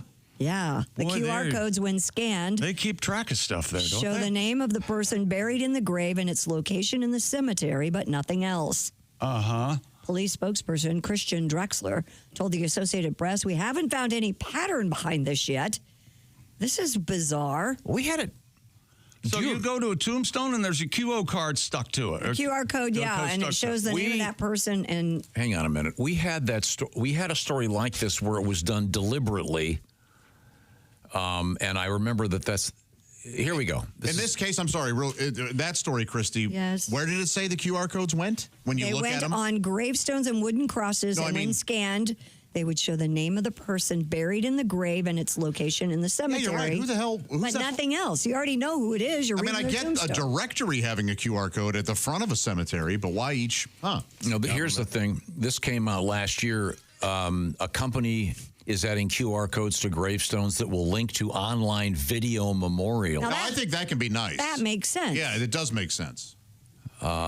They compile a web page of the person's life that is attached to a QR code, which is engraved on the headstone. No, see, now that's kind of cool. Yeah, I see. That No, I'm assuming the engraving that has to be some kind of computer tool. It's just a laser. Yeah, a laser engraver. There's not some incredible artist. Wait a minute, no, Luigi, don't put the thing over there. That's gonna go somewhere else. Oh, yeah, there's a little Hello and welcome. You're at Tom Griswold's grave. Tom died in 2026. We're still trying to solve the murder. Some say he was killed by coworkers. Others agree he was killed by coworkers. If you want to crap on it, please do. See, there's a little man with a hammer and a chisel sitting out there putting in the QR codes on the tombstone. that would be a skill. But you and I talked about this the other day. One of the things this is maybe it's going away. When you go to a restaurant, Reno, and they don't have a menu, you've got to do the QR code. And as Christy pointed out, oh, great. Now another reason for people to get their phones out. I don't know why you're against this. You don't ever look at the menu as it is. You always talk to the server. You don't care if it's QR code or not. No, but I don't trust it. Put the phone away. Now, weren't graveyards one of the last places people were whipping out their cell phones? Do you allow cell phones at the dinner table? No. No. And how does that work? How's that enforced? How's that working? Good. Okay. Really? Fair enough. So if I come by tonight or whenever for dinner, yeah, please come by tonight. I won't be there for dinner, and there won't be a cell phone at the table. No, including yours. Yeah, never. That's got to backfire on some parents. Hey, no cell phones at the table. Okay, and then their kids sit down, feed all their food to the dog, and run to their bedroom where their phone is. Oh, so you have been to my house. Yeah. Okay, good. You talk about your day then? Yeah. You ask about what's going on? Oh, yeah. Oh, yeah. We have Talk about your day. What was did that. Did you make anybody laugh today? Did you, Oh, What that's was nice. the best part of your day? that sort of They thing? like that? I don't think they like it, but we force it on them. My family did that too. Yeah, I did what that. was something you learned today? What Yeah. was your favorite class? What are you grateful for? Yeah, but Don't talk that way to your mother, and then the Kool-Aid glass against the wall. The blood we had to clean up. I'm not wearing pants because they're in the dryer. Stuff like that. Where's my bowling ball? The door slams. My and mom you don't see stopped. Dad for 6 years. My mom stopped hitting me. I wouldn't talk to her like that. How Why about is that? Dad staggering all the time? But see, so back to this graveyard thing, and this may be the new thing down the road, where everyone's going to, because think about it, if you're 15 years old, there are going to be so many pictures of you these days because your parents had a phone with a camera and they're constantly. If you can access them. Yeah. Yeah. But I'm just so 100 years from now, I imagine a lot of these obituaries will be thousands of photographs of people, and you go to the graveyard and you go scan it, and then there'll be some joker that has it switched to a porn movie. I wanted to see the baby pictures, and oh dear God, this is disgusting.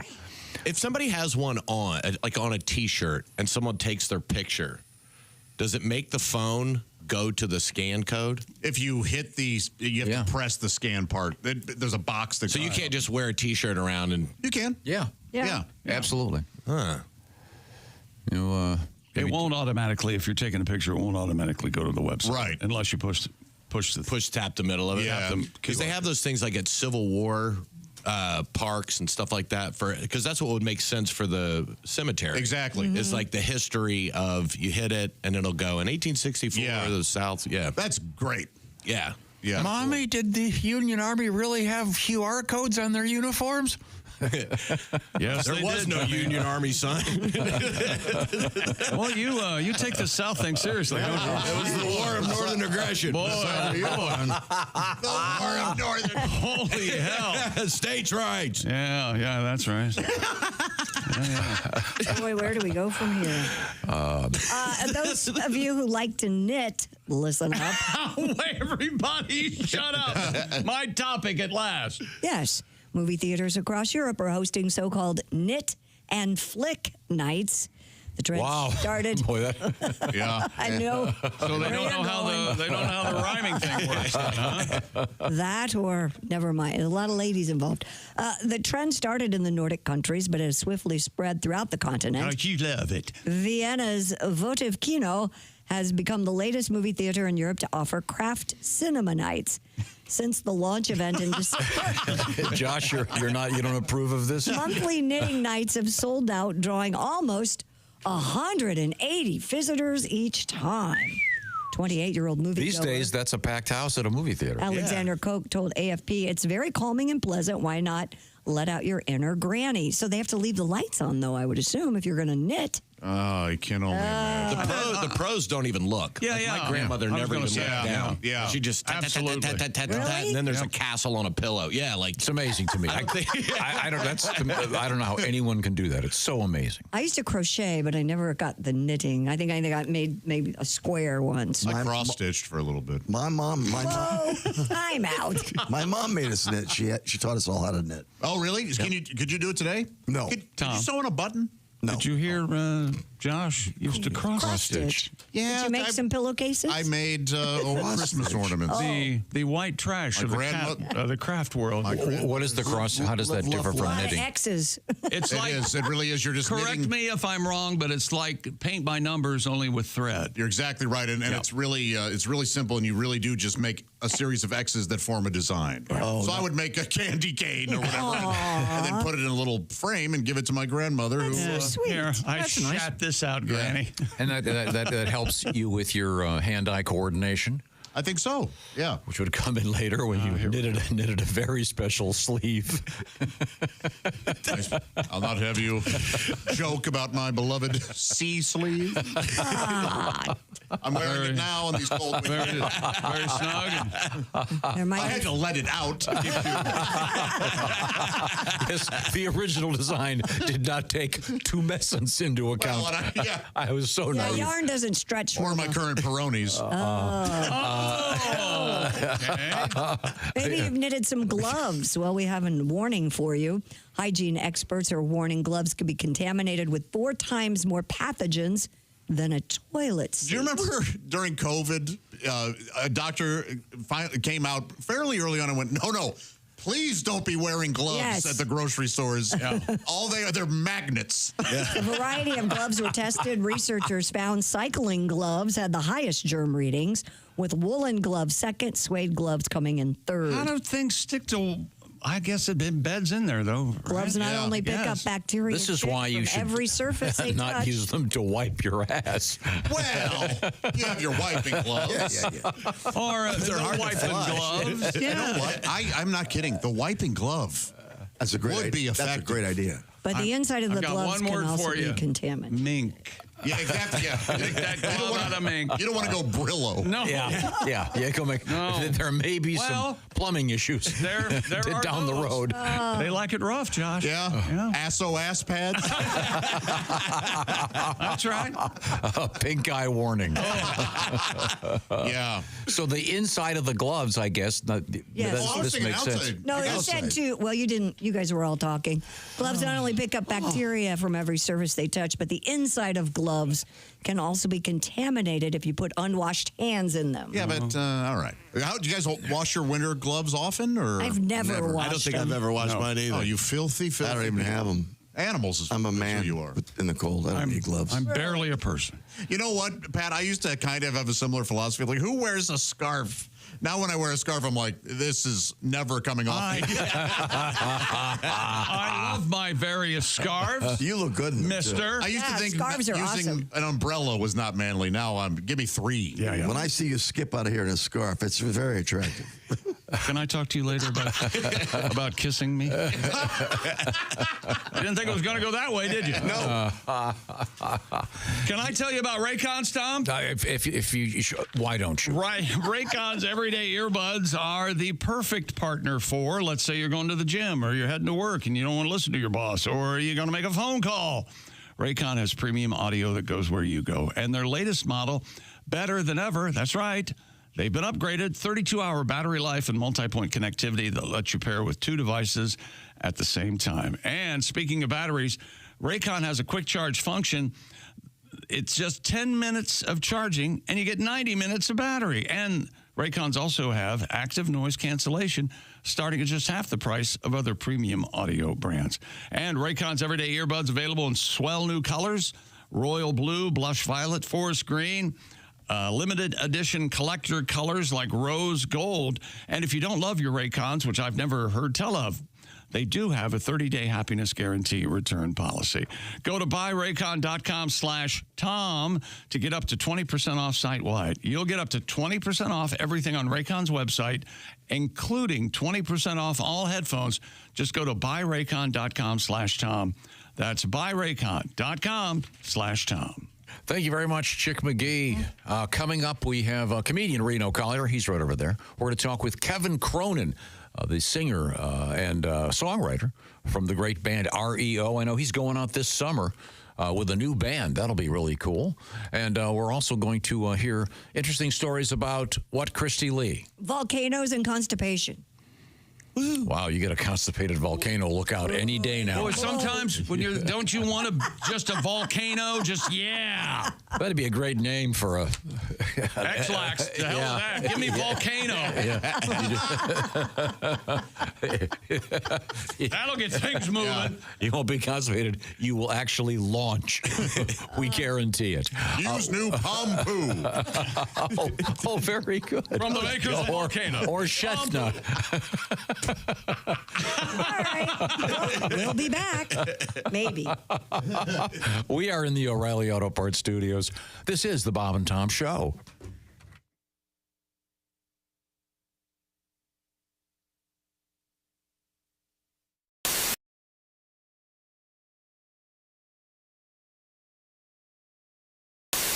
I didn't tell you guys. I put my brothers in a bit of a dilemma a couple weekends when I was fishing. Yes, we were all in line. You're adopted? When you are part of these, I'm not. Okay.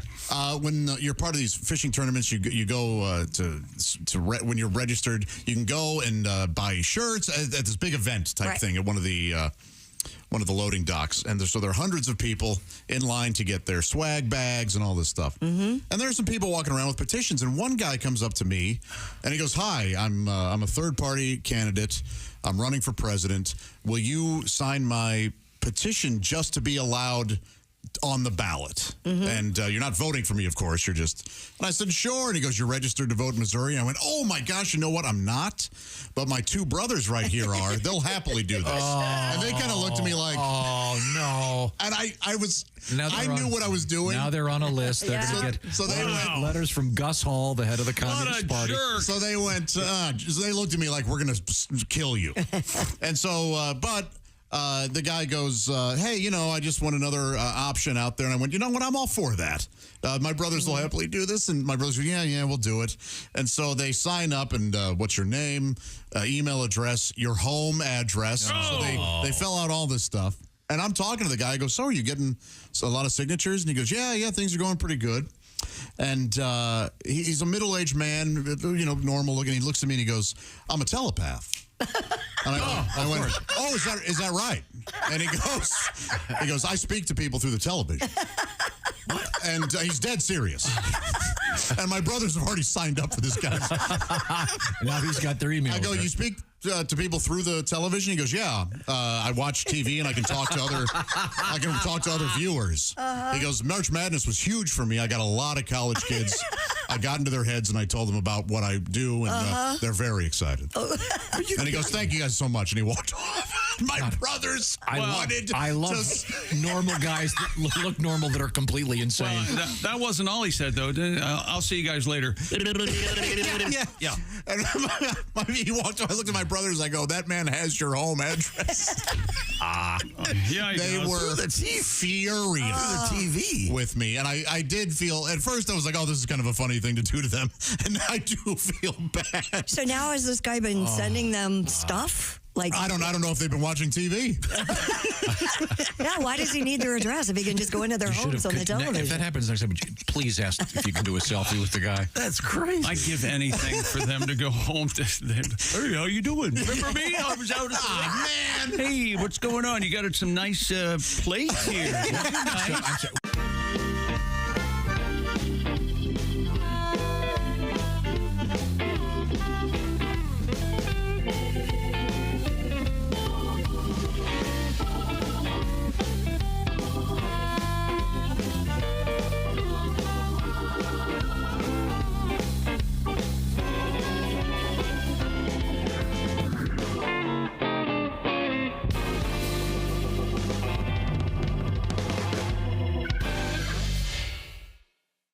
Health experts are praising a brand new viral trend called the fart walk. The fart walk. The so-called fart walk became a phenomenon after it was introduced by TikTok user Marilyn Smith. I'm a fart walk. I'm a fart walk. Do you go for a walk after dinner?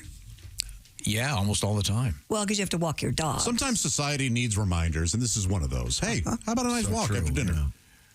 Now, don't you prefer the fart sit, Josh? I will say, you eat a pizza and a hot dog, and you sit down. When was the last time you had a pizza? I really like the idea that the one pizza, the whole pizza wasn't enough. I just needed a hot dog to really cap it all. That's a hell of a meal right there.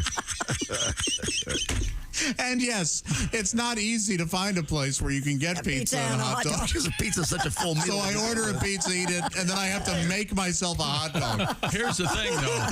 Buckeye fans, Ohio State Buckeyes celebrate the victory. If you're still basking in the glow of Ohio State's win and the college football championships, we've got something special just for you. It's a full-sized, officially licensed college football playoff national championship football, priced at just $129.95. Available only at Nyco Sports. Call 800-345-2868 or go online at nycosports.com. That's NIKCO sports.com. We're doing the bit. We're having different characters read us a joke. Will you do it? Hell yeah. Boys. Hell yeah. So you just have the ability just to write 1,000 of these? Well, that's what I do every week on the show. He's a real magic man, though. All right, here we go. Bro, these are incredible. I think you've done good here. All right, here we go. Here, grab that. From the beautiful brain of Kostaki Kononopoulos, the longest name in comedy. Biggest name. Also the biggest name in comedy. It's good to be long and big, they say. So that's great news. Tom Brady really went crazy celebrating his retirement. That's right. Yeah. Heard he had a Bud Light White and half a non-organic avocado. Guy's living dangerously. Nice. Thank you for that opportunity. Nice flourish. You guys are the best. Cheers to Bob and Tom. Always the Big Brain Central. Thank you, man. Awesome. Hi, this is Pat Godwin from the Bob and Tom Show. Thanks for watching this morning's show. To listen, just go to bobandtom.com, check out the list for a station near you, or stream the online radio station on our website and the Bob and Tom app. The Bob and Tom Show, on air, on app, and on demand.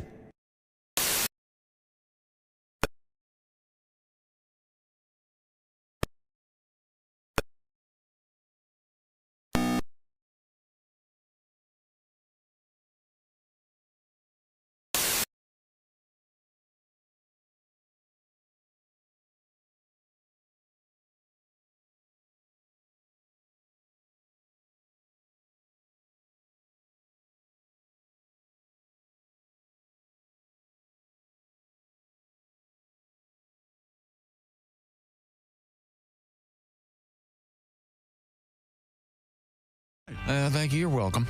We're trying to help. It's not working. Welcome back to the Bob and Tom Show. It's Thursday, the day that has no feeling. There's Christy Lee and Josh Arnold, Pat Godwin, Ace Cosby. I'm Chick McGee. Hello, Tom. Introduce our guest, won't you? And you brought up an interesting topic. Yes, our guest is comedian Reno Collier. Well, he is with us here in the O'Reilly Auto Parts Studios. What is the most tasteless of all foods? And I mean, flavorless is what I mean. Water cashew is pretty close to like nothing. Water chestnuts? Water chestnuts. Oh, I love the crunch. I love the mouth feel of a water Just chestnut. telling you. But he's on. Does that mean jicama? Yeah. No, you can taste jicama. No, you can, but it's mild, I think. Yeah. Have you had a lot? Tofu is definitely. There you go. Well, but tofu tastes whatever you're cooking it with. Well, it'll take on the taste of that. That's fair enough. Right. Yeah. So I'm trying to think of what because water. Does that count? But it won't be. I'm looking for some kind of analogy where I could say something like, Thursday is the spoken like a true Gorlock. Tofu. It doesn't work. You got it. I'm trying to think of. I see what you're saying. Because Chick was trying to make the point that Thursdays don't have a thing like the way Fridays. Oh my God, Fridays are great. Saturday, everything has a. Wednesday, Monday is a negative feeling, day, but it's still a feeling. Yeah. And Tuesdays, of course, a 2 for Tuesday or Taco Tuesday. Why are we trying to validate Chick's barely there point? I'm so sad. First of all, that you don't understand. This is probably the most important topic we've ever discussed on this show. I understand. And I said it as almost an afterthought. But somehow here we are 2 hours later still talking about how Thursday has no feel. So See, right. Because he seems happy, so I don't know what to do. Because the opportunity now exists for Pat to write a song. For example, to create something that a hit. You could create a hit. It's like if you give a dog a pair of old shoes and they start chewing on their shoes and they're very happy. Yeah. But then somehow they get a pair of your newer shoes and you can't tell them no, don't chew on that. You taught them how to. The same thing with Tom. Well, this is I don't see the analogy doesn't. This is a non-issue, and you're chewing on it. No, I think it's the opportunity is out there for someone. Well, there's an opportunity for me to take a pile of crap and make a pot out of it. But I don't think we should. I find it to be a wonderful idea. Well, there are wait a minute. So pedophiliacs out there. So you're saying a poop bowl like that scene in the movie Ghost. Right. You're going to sit there with a giant thing of soft feces and create a cup. This pot of chili is going to taste real good in my crap bowl. Yeah. I'm just saying the opportunity is out there. Well, not every opportunity should be taken, right? I'm going to take this one to talk more about crap. More than 44,000 children in the UK were admitted to hospital with constipation last year. What happened? Hospital? Yep. According to NHS figures, that highlights the potentially serious health consequences of the condition. Is this here in America? Data, I said in UK. Data for England. My dream of moving in, I forgot about the NHS. I was trying to wade through the bitchery that Really? preceded this. That's exactly right. Wow. Because you were Tom, don't you feel like when Mom and Dad were fighting, this is really awkward? They have a thing going today. No, I like the name of that. There's a section of the home known as the bitchery. Hey, where's your wife? She's up the bitchery. Yeah. Then he's over in the rectory. Yeah, that's right. I think he's gay. Data for England and Wales reveals a 60% rise in hospital diagnosis of constipation in primary school children in the past decade, with increases also seen in preschool and secondary age groups. Even with those, what are those peas called that you like? The mushy peas. Mushy peas. And sticky toffee pudding. Mushy peas have a lot of fiber? I wouldn't think No? so. Yeah, they do. Really? Peas, yeah. Too much cheese. I don't think there's much fiber. Packed with fiber. I think they're more of a paste. Are you telling me paste doesn't have never mind. You guys just don't. Are mushy peas the Thursdays? They really are. I think I'm so sorry. You can eat Thursday night mushy peas at my tavern. Yeah, at my pub. Well, there's another topic. What would be the worst all-you-can-eat? Did you see? It's all-you-can-eat prunes. No, all-you-can-eat water chestnuts. Water chestnuts. Every time I have them, I go, why don't I have these in my salad all the time? Yeah, they are great. They're crunchy. They're nothing. You don't like it? Boring. No, bland, I'll boring. eat them. I like wonderful mouthfeel. Okay, now, something important. I want you to forget about all the problems in the world. All right. Chicken salad. Celery, raisins, nuts, yes or no? No. I feel like I'm in the minority in the room, but I like my chicken salad loaded, baby. Put everything in it. Crunchy, yes, Nuts, me too. Grapes, the whole thing. And not too watery. No. You can't have it too watery. Yeah, No. yeah. God, no. What are I you just want making the over there? celery and maybe some onion. Okay, be a little bit of But I crunch. want crunch, yeah. And Okay. I put jicama in that. What's jicama? What's jicama? Your mama. It's a real high in fiber. Yeah, you should. Reno's mom. Yeah, you should know what a hickam I've seen your mama. Hick-a-mama. You big hick. My mom's listening right now. I love you, Hick-a-mama. So sorry. She's listening right now? Oh, no. yeah, she's So sorry, Mrs. Your Reno. mom's alive? yeah, You're the one. and killing it. My mom's alive. She is? Yeah. Wait a minute. Wait, hang on a second. We have 3 living moms in this room. My mom's still living, Yes. barely clinging to life. Pat's mom's body is still alive. Wow. I told you the story the other day. My mom had a beautiful dark auburn head of hair right up until the day I killed her. Do you remember this? Yeah. That's nice. More mayonnaise, mother. Clang! Here we go around again. No, that's so nice. And let's see, who's mom? Yeah, we have 3 people in this room who have living moms. There we go. Yeah. So no moms, man. No moms. Okay. So sorry. We're going to take a break. Are you sure? Yeah. Coming up. Are you going to be nice next time? Yeah. Maybe. The bitchery? I like that, though. I'll leave the bitchery and come down to Niceville. Honey, I'm leaving the bitchery. And we have it now so that the garage goes right into the bitchery. That way, she can get out of the car and already be pissed. You were mad that whole time. There's the primary talking bedroom. about poop. I do too. I got a bidet. Oh, you do? so does does Nice Josh. move, man. The only Yeah. problem was it's not hooked up to the hot water. Oh. So first thing in the morning, that'll get you going. And it shoots straight. It doesn't come up.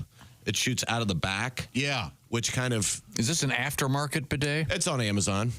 Got it as a Did kid. you- Yeah, you Did added you it to your install it? toilet. You add it to the toilet. Yeah. You installed it? My stepson did. Is it a Tennessee bidet? It's a Tennessee bidet. Yeah, that's what they have. It's just a guy who comes out Does with a it sprout spray bottle. oil? Does it sprout oil? I have a little guy that lives in the closet, and he comes in. Y'all want some of this? It's a hickabidet. It's a is what it hickam-mama is. bidet. All right, open your ass.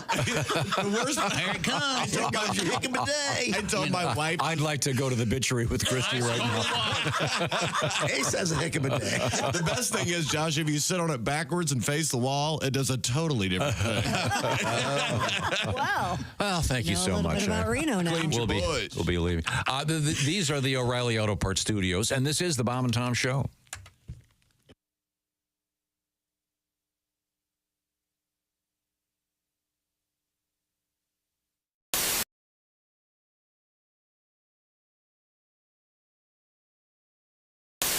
people were taking the chicken from Chick-fil-A and putting it on Cheddar Bay biscuits. Wait. Josh, what do you think? Josh is leaving right now. Josh is leaving. Okay, let's go.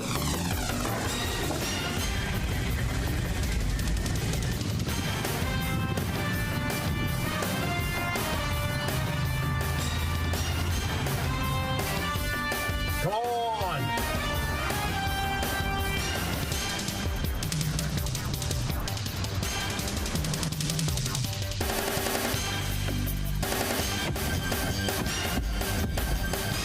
All right. Is that the biscuits? Greatest day of my life. Is that Chick McGee? Why, it sure is. Chick McGee, who knows that an annuity from the folks at Silac Insurance Company means a retirement check in his mailbox every month. Chick works on perfecting his mailbox opening technique. Easy, Mr. McGee. Don't blow that elbow out. Chick isn't quite retired yet. He's just practicing for it. Because one day, Mailbox McGee will be taking his retirement the easy way. SILACINS.com. Silac Insurance Company. Now, Bob has split the hot dog and put the cheese down the middle of the That's hot dog. good. That's fine. And now you're going to stuff that in the And I had to surgically remove the end of the hot dog. I circumcised my hot dog. Oh, to fit in the Did you? So it'll fit in the bun. Now, did you? you want Jimbo to that eat isn't a your bun hot though. dog? It's a Twinkie. Now, did you It take? is the bun, my friend. Did you take the cream out of the Twinkie? No.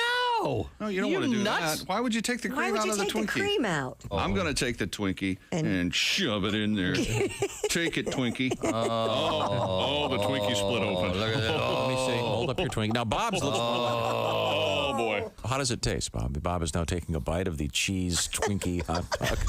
Say the sacred word, the duck will come down. Give me on it out. Bob, your thoughts? That's not bad. So you've got the Twinkie, which is a cake instead of a bread bun. It's actually not bad. Well, Bob likes it. A little sweet taste, a little salty taste. Holy mother of God, that's delicious. Oh, my God. Have we done a calorie estimate on this? I want to make a point that Bob is using a hot dog to As a pointer. As a pointer. You have got to try this. Me? Yes. No. Just one? Yes. One little bite. One little bite. Just one little teeny tiny bite. Come on over here. Your dog hit Come me? over here and buy my hot dog. No, we can do it tomorrow if you want to add bacon. Oh, we can no. make She's arrangements. eating it now. She's eating it now. Oh. Okay. Go, baby, go. I hope none of this creamy stuff gets on your cheeks. Now, Bob, put your hand on the back of her head. Sorry, I don't know what that was all about. Don't hold her ears. Just, You're gonna love it. You're gonna love it. You're gonna love it. Can she let her put it in her own mouth, for God's sake? Oh, yeah. Sweet and salty, yummy. Christy, your thoughts, please. Could you get near the microphone and give us your thoughts? It's not bad. Don't talk with your mouth full. It's not bad. See, how about that? Bingo.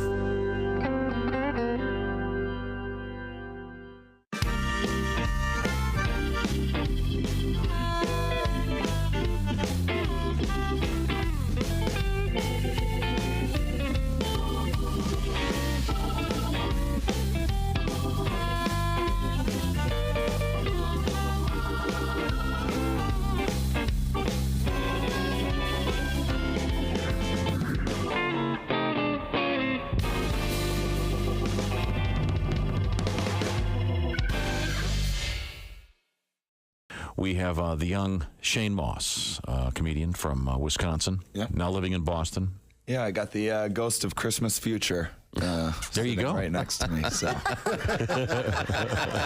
It's not too late, is it? I can still change. You can. Turns out it is too late. Now, you mentioned that your girlfriend is a veterinarian. Yeah. Now, did you have any normal jobs prior to this comedy thing? Yeah, I had. I did a lot of manual labor type stuff. I worked in a factory for a few years. Worked construction. The worst thing that I ever did was I was a temp laborer. Yeah.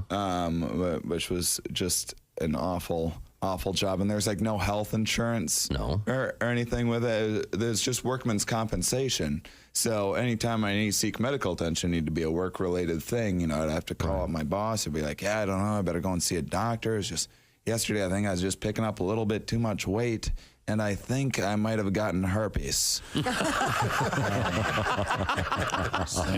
I better have that checked. Yeah. Wow. It's insane all the things you have to worry about. Like I remember when I was in grade school. I'm not that old, but just 20 years ago in grade school, the biggest concern was don't share hats. You might get lice. Oh. Yeah. They're much more serious now. Like, don't share needles. You might get AIDS. Yeah. Well, at least you can share hats again. Who cares about lice? How true. I see. Shane Moss is our guest. We've talked about the fact that you drive all over the place. Yeah. But let me ask you this. This is one of my favorite topics. Kind of an inside showbiz thing, but every once in a while you get what's termed a hell gig. Yeah. Maybe you're on stage and you're in a small club or a bar and they've got a TV on over here. There's a pool game going on. People aren't paying attention. Do you have any great hell gig stories? Well, I have a few, and I'll tell one anyway, and then if we have time for more, that's cool. I'll combine cars and a hell gig. How's that? I was in Detroit recently, and this actually wasn't a hell gig at all. It's just kind of my fault. I made a little mistake. Detroit's kind of a little bit dangerous. It's actually ranked the most dangerous big city in the country. And if you remind them of that, they will kill you. Or try, yeah. And I let it slip on stage that I drive a Hyundai. Which is a sin there. And I had to explain to him, I was like, listen, I'm all for supporting American-made products. I don't want anyone in Detroit to lose their job or anything. It's just that if I'm driving through Detroit, I want Park Mall. They sell rocket ships. Can't help himself. This is the Bob and Tom Show. Christy Lee at the Silac Insurance News Desk. Reno, you ever say to yourself, God, am I glad I work alone? Sometimes. Okay, very good. Yeah. There's Pat Godwin. Hey. There's Josh Arnold. Hello there. I remember when I was a kid and the Beatles broke up, and I thought, wow, how could those four guys who made such wonderful music break up? I don't understand that. They're just hanging out all the time together. Yeah, having fun. I get it now. There's Ace. I'm Chick. Hello, Tom. We are in the O'Reilly Auto Parts studio. We certainly are. Coming up, we're going to talk with Kevin Cronin, songwriter, singer. I've got an interesting question I want to ask him. He, of course, is famous for his work with Well, everyone is excited about this. Oh, boy. Did you hear? Tom has an interesting question he's going to Well, I would hope so. I bet it's not about Bruce Hall. Or are you going to do that? No, I'm not. You can formulate you can formulate your own questions. Everyone's allowed. But right now, the lady with the striped arms on her shirt is Christy Lee. Hey, Kilauea volcano is shooting lava into the air once again in Hawaii. Yeah. It's the 10th episode of eruptive activity since December 23rd. Take it all, Hawaii. Yeah. And in Italy, tourists are flocking to view Mount Etna's eruption, and they're getting in the way of rescue workers. Hey, glad I met you. Salvo Mount Cocina, Etna? Yeah, that was their commercial. Yeah. head of Sicily's regional civil protection agency, told CNN there is a constant influx of thousands of people wildly parking and hiking up the edge of narrow roads, blocking the circulation of rescue vehicles. Stay away in Italy from the erupting volcano. Funny you have to tell people that. Yeah, you would think. The Instagram, I bet. Yeah. Social media. Yeah, They're gonna look behind me is boiling lava. Have you been to Pompeii, by the way? No. Where that whole story where everyone's just sort of frozen in that moment. Yeah. They have the exhibit. The Pompeii exhibit? Hey, are you guys talking about Italy? Yeah. Look at this. It's me, Luigi Accusatore. Luigi, how are you? This is I'm exciting. good. Where's your girlfriend? She's doing her math homework? She's taking a nap. Gina Statutory. Yeah. Gina Statutory. She's algebra class. If I am here, there's a story about Sicily and an issue, I must sing. All right. I express myself through my instrument, and when I'm done with that, I pick up the guitar. I'm talking about my penis. Oh, thank you very much. Luigi. Here we go. On top of Mount Etna, all covered with ash, tourists are flocking. It's a pain in the ass. Because Reno, They block the highway. Rescue teams put to the test. I tell you right now, some of them gonna end up in a concrete vest. I'd like to Mount Etna, Sophia and Lori, and of course my own girlfriend. Everybody sing Gina Cacciatore. I think I sang Cacciatore instead of statutory. Everybody goodbye. I gotta go to bed with my Gina. Gina Cacciatore is her fat sister. Oh, yeah. No, have you ever been to Pompeii, Reno? I haven't. I saw the. Oh, I'm sorry. I've been. Do you know my modicum of do you know travel? I don't know if I can say it. Do you know why fat Italian men grow mustaches? Why do fat Italian men grow mustaches? So they look like their mothers. All right, thank you. Good to see everybody. Reno Collier, ladies and Fisher gentlemen. Center tonight. It's me, Gina. You guys, It's tomorrow night. there are like 40 super volcanoes around the world or something like that. And if one of them goes off, it is an extinction level event. Yep. And we are 28,000 years overdue. And really, one of the most active is in Yellowstone National Park. Yeah. That is just waiting to blanket the western two-thirds of the United States in about 3 feet ash. Aren't you guys full of happiness? Well, I'm just saying. Have you seen artificial intelligence? They recreated the last morning in Pompeii. And it's a guy getting up, and it looks like, oh, yeah, that's Pompeii. And he's washing his hands in a stone bowl, and he's going down to the market. And in the background, you see, well, that looks a little smoky. And then boom. And then kaboom. Yeah, it's fascinating. And the bodies are frozen in position. Yeah. If it happened today, you'd have some guy hitting a vape on another guy on a cell phone. Most of the bodies would be somehow connected to their phones, I think, which is super volcano. Which is fine. Real quick note. Yeah. We put up a pop-up store, and we've got this really cool new.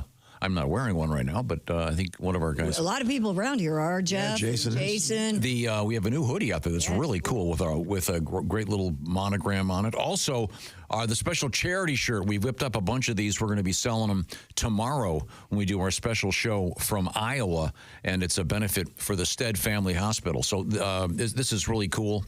And we're giving the money away. So if you want to be part of this special shirt for the Stead Family Hospital, it's going to be available in person tomorrow in our Iowa broadcast. And also, we do have it in our pop-up store for a few more days. So you can get one sent to you. It'll take a few days, but we'll get that done for you if you'd like, which is kind of cool. In the meantime, we have a couple of other things we have to get to, including an interview with Kevin Cronin. But right now we go back to the Silac Insurance News Desk with Christy Lee. Researchers say an abundance of animals are prowling around in Florida's sewers, according to a study published in the journal Urban Naturalist. Abundance of alligators and nearly 36 other species, Chick, use stormwater sewer systems in Gainesville to safely traverse the urban environment. Researchers believe similar species use stormwater sewers in urban areas throughout the state.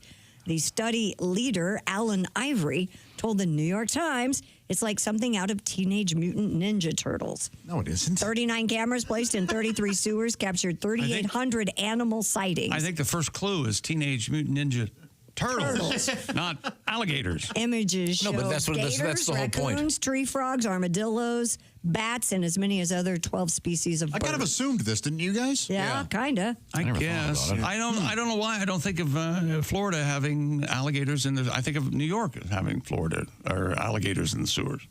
I don't know why I don't think of Florida. Yeah, that was kind of an urban legend. Yeah. Right. Could this be a good Pixar movie, don't you think? Yeah. Well, I don't know what the plot's going to be, but Kevin Hart better do a couple of the voices. That's all I know. I think it's federal law. Yeah. Okay. They made that movie Flushed Away, the cartoon about. Were they rats that lived in the sewers? I think so. I liked it was it. funny. It's very good. Yeah. Really? Yeah. It's very real funny. good. Very good. Yeah. And it's about animals living in the sewers, and they have a good time. Ratatouille had some of that in it. Oh yeah. Oh yeah, they go down there, don't they? And wouldn't you prefer sewer alligators to say sidewalk alligators? I would. Yeah, please continue to take the sewers. Yeah. Yeah. Rather them down there than when you're trying to walk fluffy. Yeah. And the gator jumps out of the bushes. I mean, I wouldn't be down there anyway because of the chuds. So. What are chuds? Cannibalistic humanoid underground dwellers. Oh, of course. Are they related to the this is a cryptoid? Chud. There's even more proof of chuds than there are of Bigfoot. I see. What's a chud again? Cannibalistic humanoid underground dweller. Man, a lot going on there. And there's the chodes. Did you know?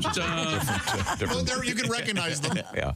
Oh, you'll know a chud when you see one. You know, Chud is a movie. Yes, that's what it's. Yeah, It's from the 80s. Daniel Stern and John Hurd and Oh my God. And in New England, there's the chads, right?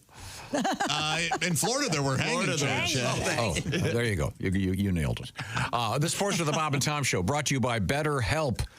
BetterHelp, what am I talking about? I'm talking about therapy. You've been thinking about therapy. There have been reasons you haven't done it. Maybe it's awkward. You don't know how to get involved in it. BetterHelp has provided sort of an entry to find out what therapy can be like without a lot of the hassle and in a much more convenient way. What it's all about is doing the therapy online.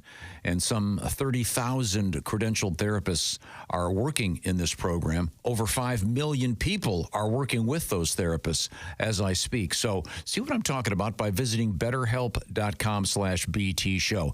BetterHelp is about accessing a therapist in a more elegant way, shall we say. What I'm talking about is, I'll tell you how you do it. You go online, you take this questionnaire, and you'll be hooked up with one of those 30,000 therapists. By the way, you can change therapists anytime, no additional fee is involved. Then the therapy done online, like a Zoom call or like a phone call if you don't want the cameras on, or texting back and forth. It's up to you, and then you can do it where you want to do it. That makes it a lot more convenient, of course, because you're doing it online. So discover what's going on in your life. If you've been thinking about therapy, this is a great way to try it out. BetterHelp.com/BT show is how you'll find out what's going on. That's BetterHelp, H-E-L-P, BetterHelp.com/BT show. Coming up, we're going to talk with musical artist Kevin Cronin. He has been with REO for decades. He's going out with a bunch of the boys. We'll find out exactly what that configuration will be when we return. We are in the O'Reilly Auto Parts Studios. This is the Bob and Tom Show.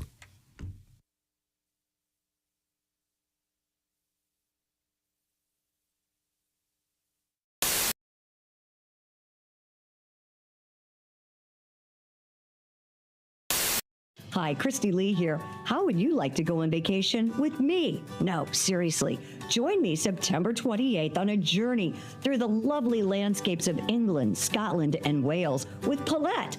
We'll travel through the charming countryside and also experience the historic cities of London and Edinburgh. Experience the best of Britain's rolling countryside and bustling cities rich in history and culture. We'll see the iconic landmarks of London. Visit the storybook villages of Oxford, Chester, and Shakespeare's Stratford-upon-Avon. We'll behold regal jewels of Edinburgh's castle and visit the medieval walls of York. This and so much more. The best part?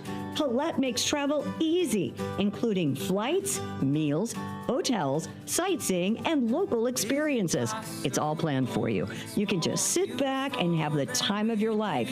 Don't miss your chance to see Britain with me. This is going to be a great group and an amazing trip. I already know we're going to have so much fun. Call Colette at 800-581-8942 or visit bobandtom.com to learn more. Don't miss out. Call Colette at 800-581-8942.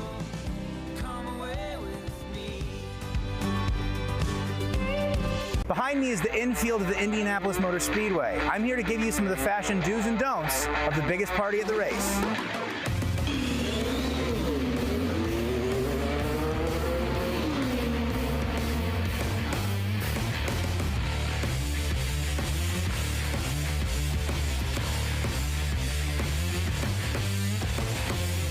Let's talk footwear on race day. You want to wear something comfortable, something you can walk in, something not too expensive.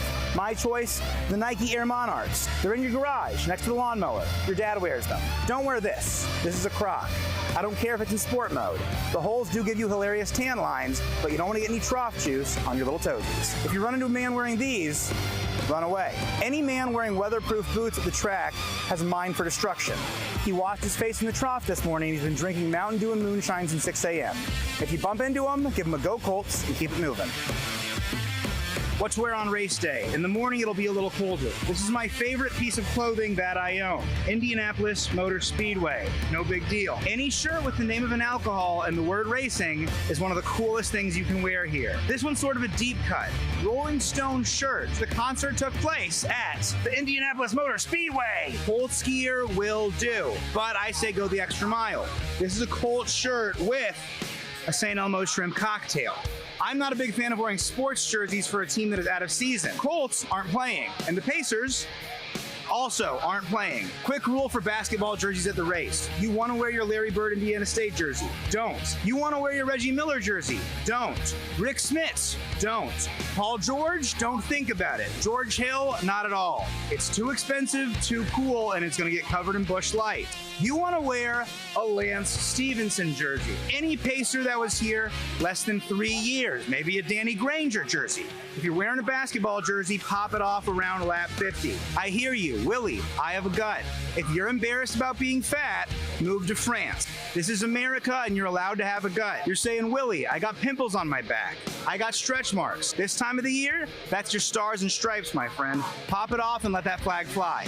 This is the coolest thing you can wear at the race, an actual Indy 500 shirt. Bonus points if you have an armpit hole or some sort of fraying around the neck. There is one more acceptable shirt to wear to the race. This is what a race fan looks like. Garfield's creator, Jim Davis, is from Indiana. The most famous person from Indiana. Suck it, Greg Kinnear. On race day, you're going to want a nice hat. You can go with an official Indianapolis Motor Speedway hat, or you can go with the cooler Indianapolis 500 hat that I got on 16th Street from a guy selling tacos. Anything with the word Indy on it. I'd recommend a Colts hat or a Pacers hat. The coolest hat you can wear on race day, however, is a Late Night with David Letterman hat. Of course, owner of the Letterman Ray Hall team. I do not want to see a Jay's Garage hat. I don't want to see anything Team Coco. If you have a Daily Show hat and it's spelled D-A-L-Y like Connor Daly, that could fly.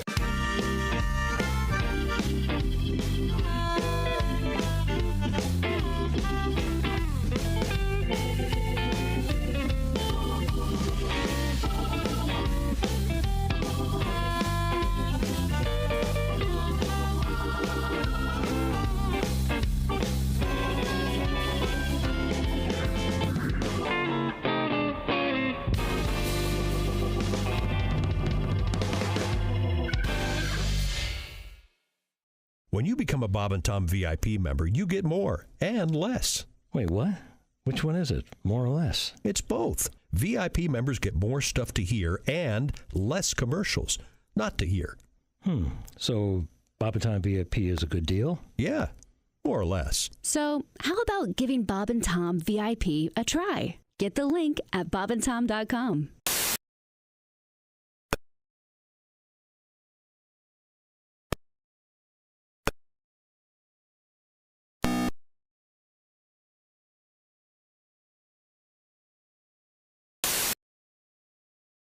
Here, I'm Chick McGee. We're in the O'Reilly Auto Parts studio, and here's Tom with our special guest in studio. In studio, we have comedian Reno Collier, and we're going to be hooking up momentarily with a singer, songwriter, Kevin Cronin. Decades with REO. He's going on a special tour this summer. We'll find out about where they're going to be and what they're going to be doing and who's going to be playing, et cetera, in a matter of moments. I think that we may be hooking up the satellite right now. This involves some soldering, of course. I'm sorry, I had to run out and get the Phillips. You had to go out there and turn remember the old satellite dishes? You have to physically go out there and turn them? I got my Heath kit. We got to get the wiring down first. Have you ever heard Cartman sing Come Sail Away? Sure. Yeah. That is one of the funny... Come sail away. Come sail. Hey, guys. It does go on. It does. And he just keeps going and he won't let it go. Yeah, it's pretty ballsy to use Yeah, that is sticks. sticks, Yeah, but I it's was- pretty ballsy. I'll see you guys later. Well, no, he's on tour with sticks. That's coming up. Oh, sweet. That's what I meant. It is ballsy when he goes, lads. Yeah, yeah. Come sail away with me, lads. Yes. You don't hear that very often. No. You don't look at your buddies and go, hey, lads, you want to go? Come on, lads.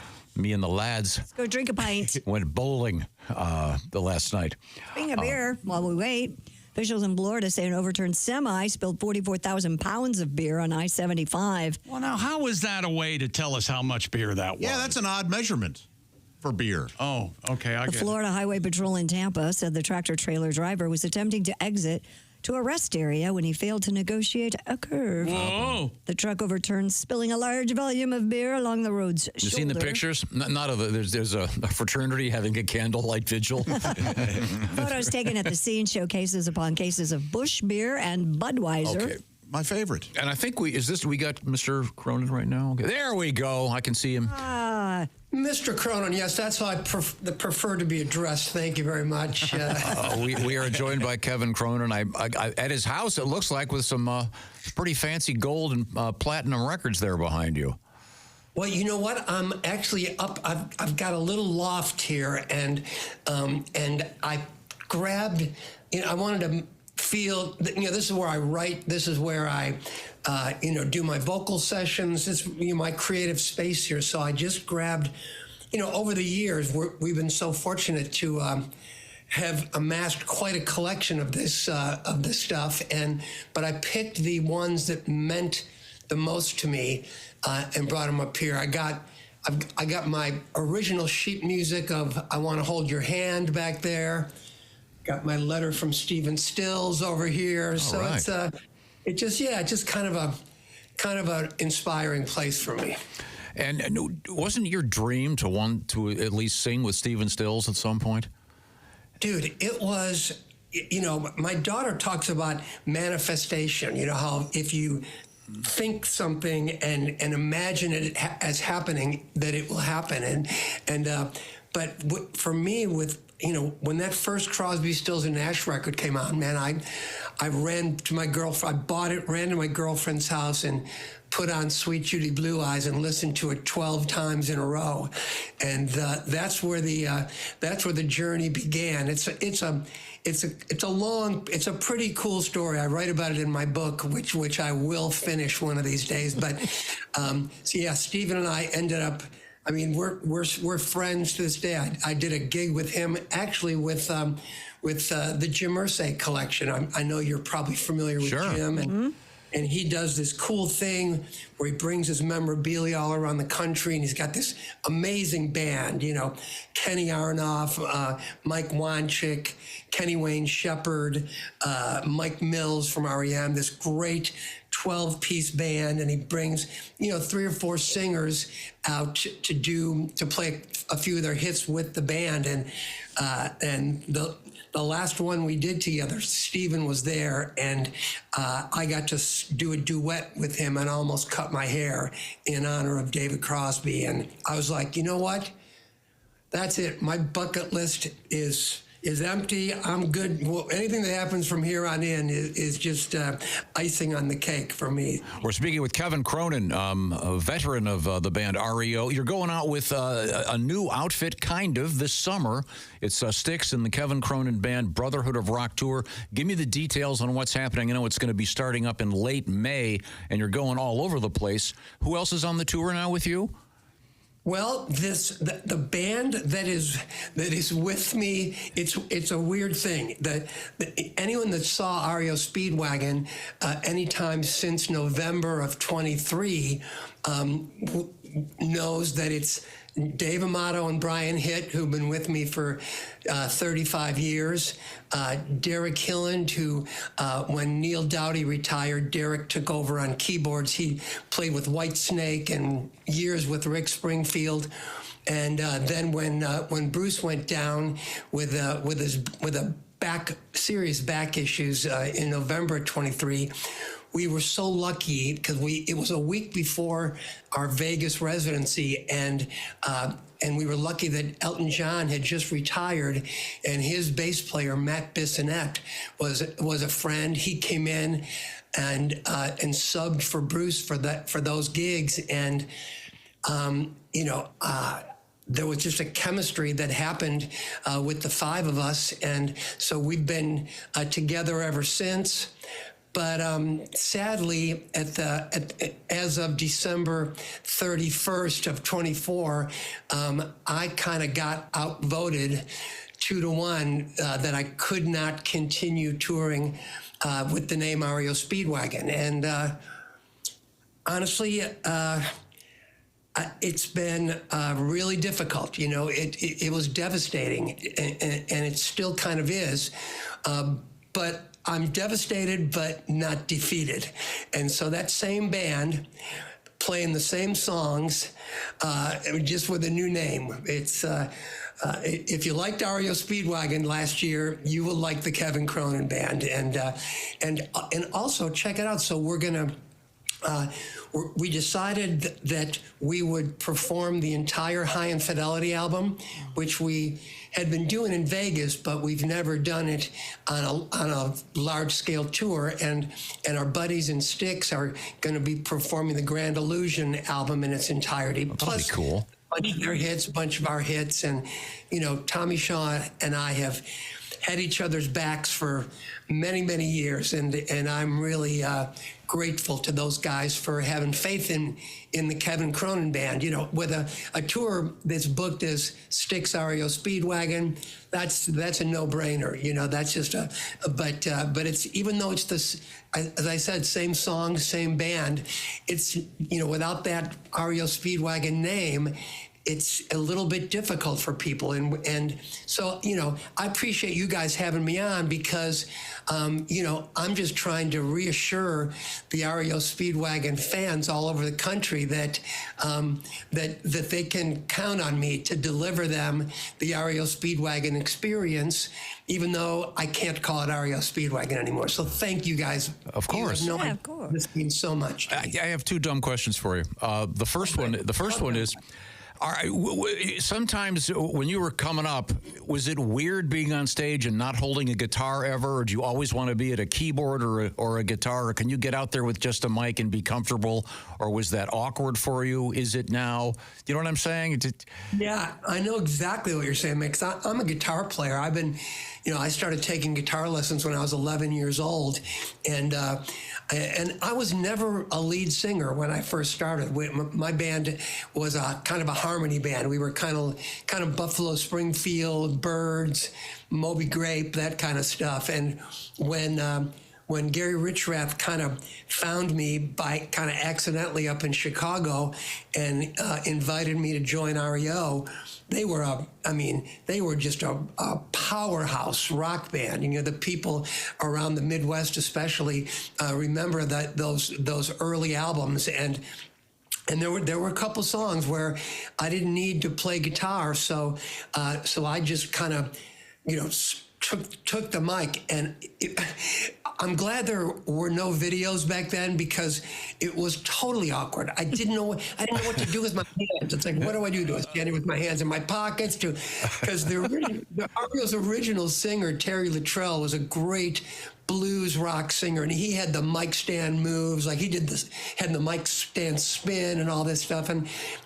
those guys were all kind of cool Beatle boots and tight bell-bottom jeans and cool cowboy shirts and stuff. And I'm standing there in a pair of brown corduroy pants and hush puppy shoes.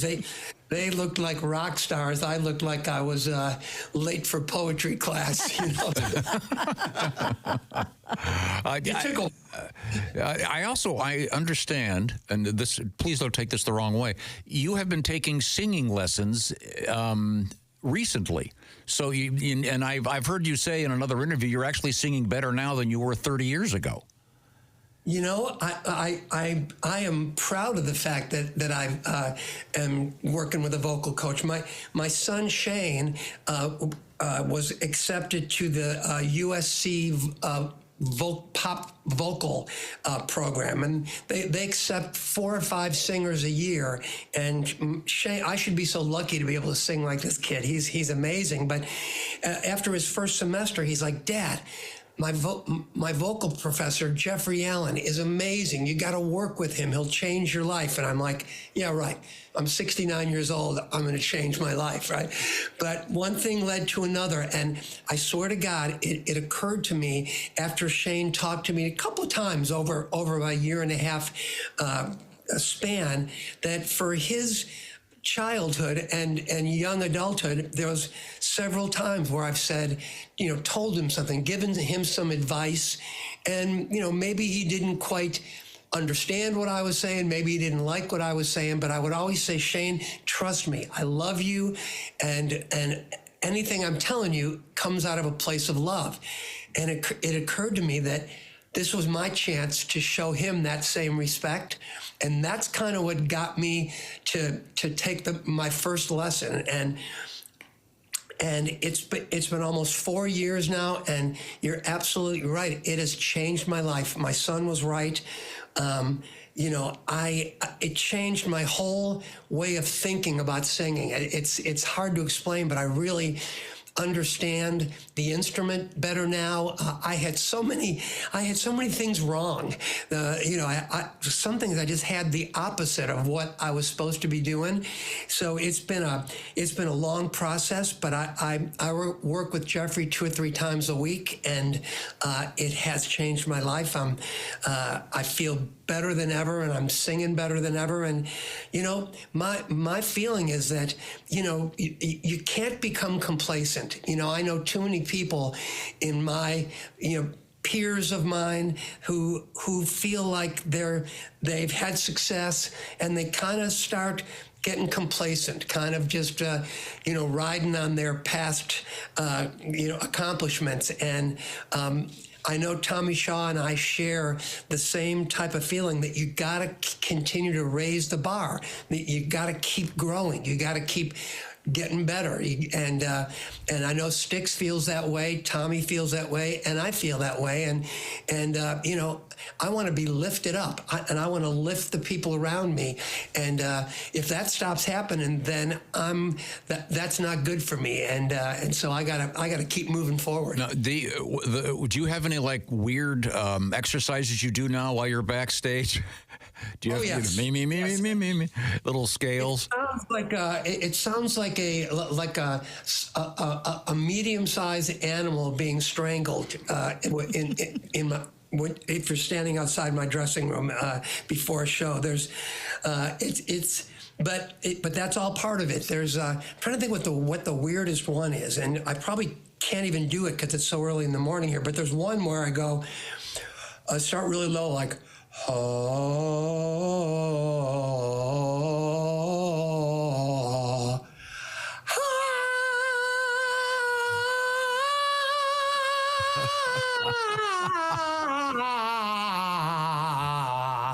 I mean, weird stuff like, call me crazy. I think you have a hit on your hands. That's got a real hook. Yeah, that's got a real hook to it. Have you at some point with your instructor taken REO songs, your songs, and said, okay, I'm going to sing this one for you. Give me some hints on how to make it work a little better and breathe right, et cetera, et cetera? Absolutely. We have we start every session with scales, and just to warm up, stretch the vocal cords, get the diaphragm working, and then we get right into my songs. And we've over the past 4 years we've torn them all apart, and there's certain.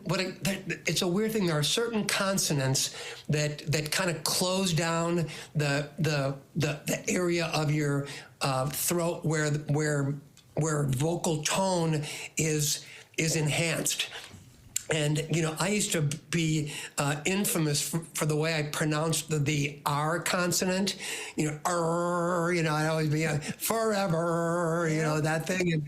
And that's exactly what you're not supposed to do. And I blame the late, great Danny Fogelberg, because back when REO first started, Danny and us were the first management clients of the of a man who would go on to become the most powerful and I would argue probably the smartest man in the music business, Irving Azoff, who's a downstate Illinois boy, and I was down in Nashville recording REOTWO, and down the street Danny Fogelberg was recording Home Free, his first album. And anybody listening, if you haven't heard Fogelberg Home Free, that was his first album, it is such a great album. I mean, cover to cover, it's just amazing. But he used to really kind of overdo the R's, and I would kind of sneak into his sessions, and because I just love that kind of music so much, that beautiful vocal harmony. He was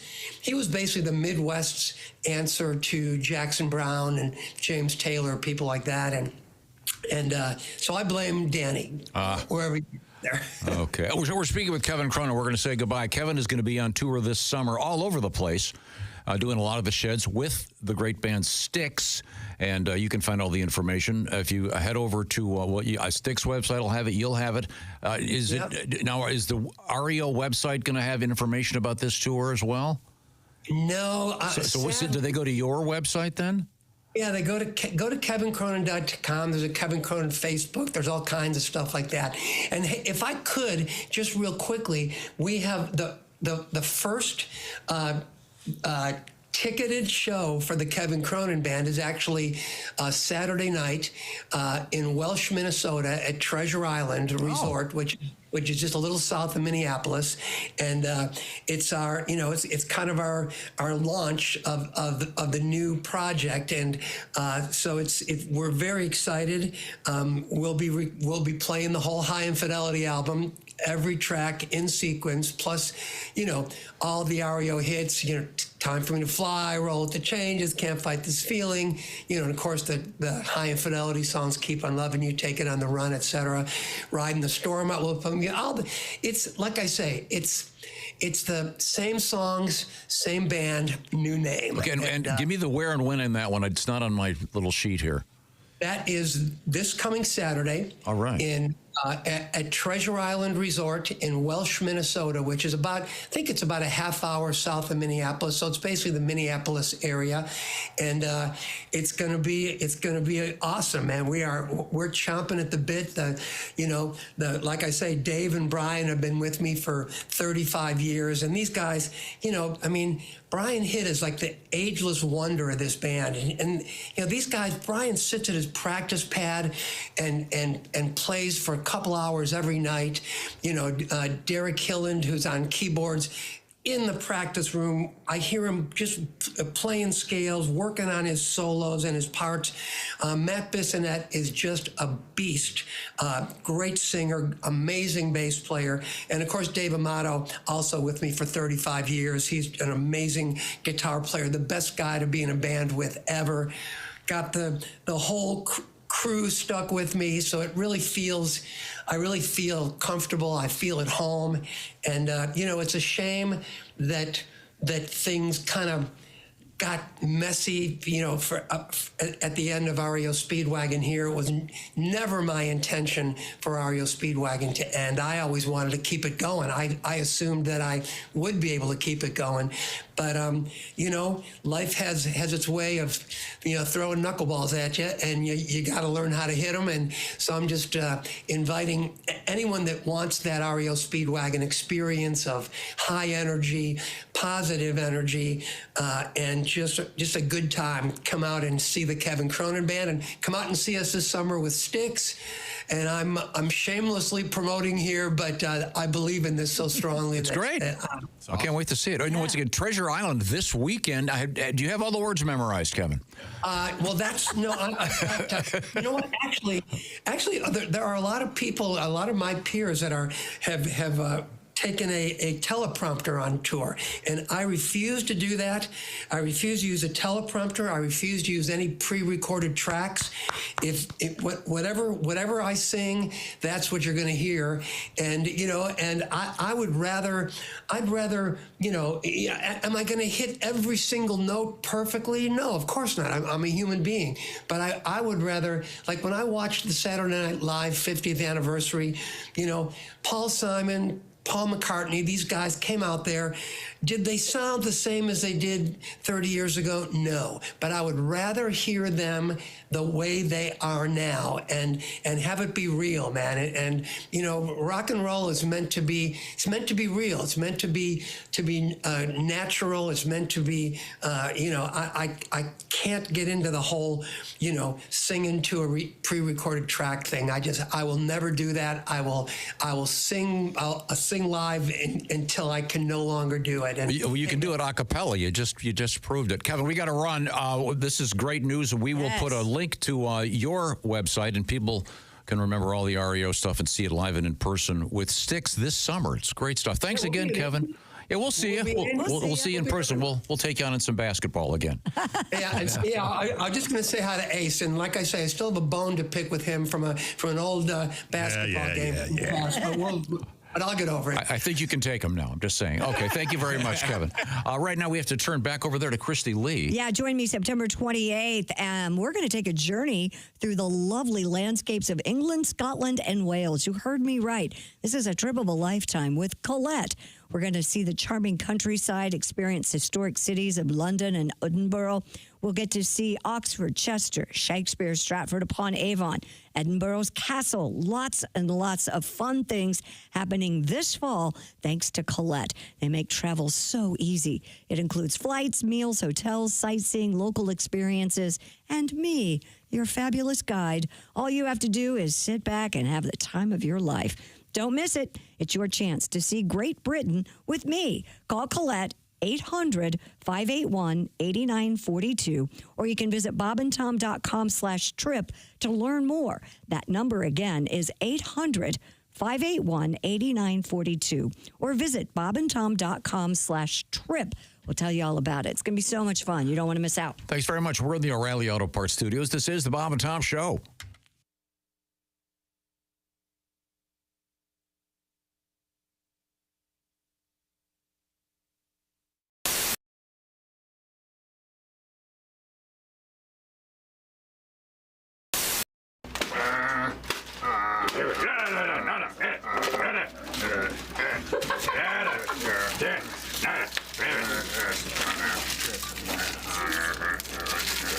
Oh, yeah.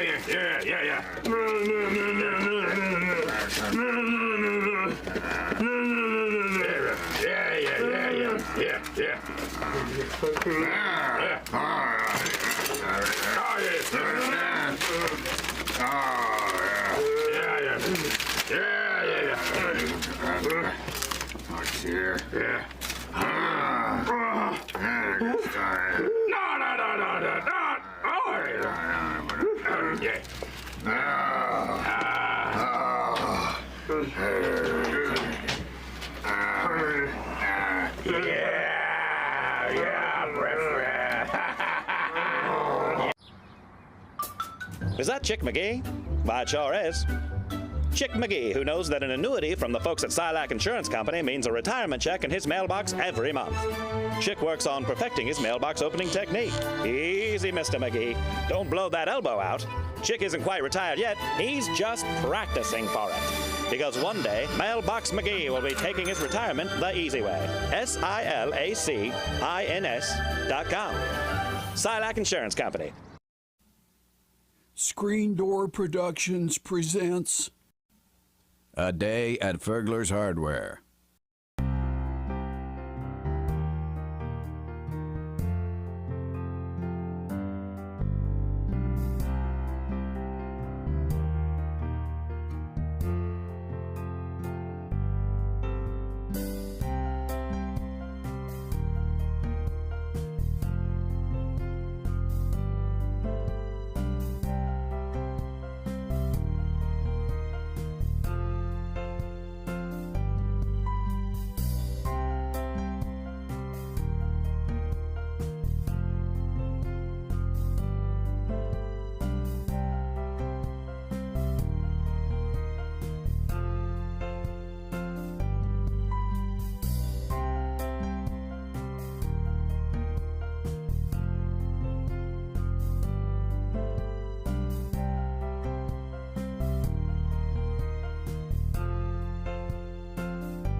Buckeye fans, Ohio State Buckeyes celebrate the victory. If you're still basking in the glow of Ohio State's win and the college football championships, we've got something special just for you. It's a full-sized, officially licensed college football playoff national championship football, priced at just $129.95. Available only at Nyco Sports. Call 800-345-2868 or go online at nycosports.com. That's NIKCO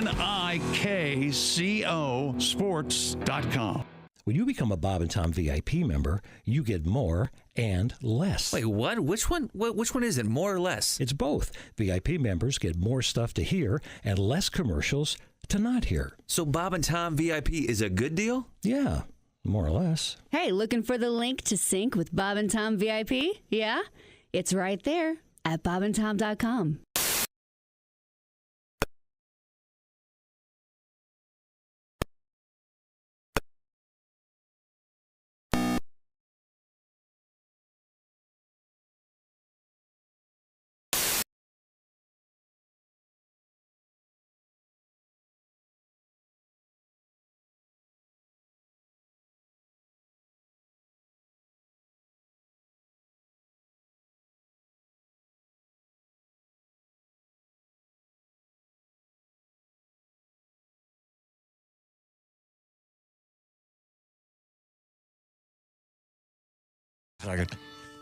Welcome back to the Bob and Tom Show. About time for our number one goal here on the Bob and Tom Show is to educate. That's right. We look back at today in history. That's true. A couple of quick points here. All right. We were just talking to Kevin Cronin of REO Speedwagon. He's on tour. Same band as last year, but they can't call it that. Some technical legal thing.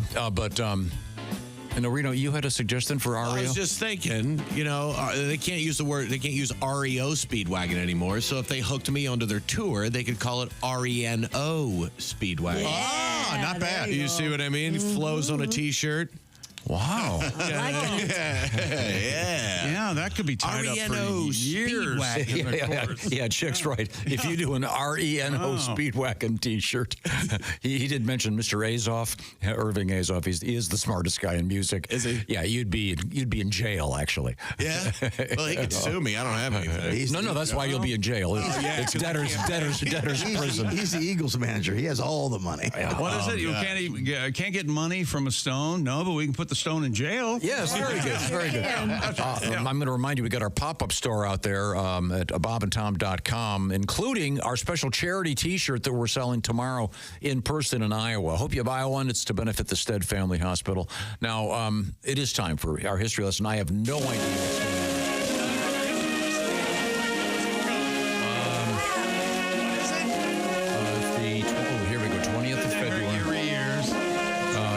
February on this date in history. This is important. On this date in history, Thomas Edison said, yesterday I invented the photograph, and here's my first recording. First words I spoke in the original photo. That's right.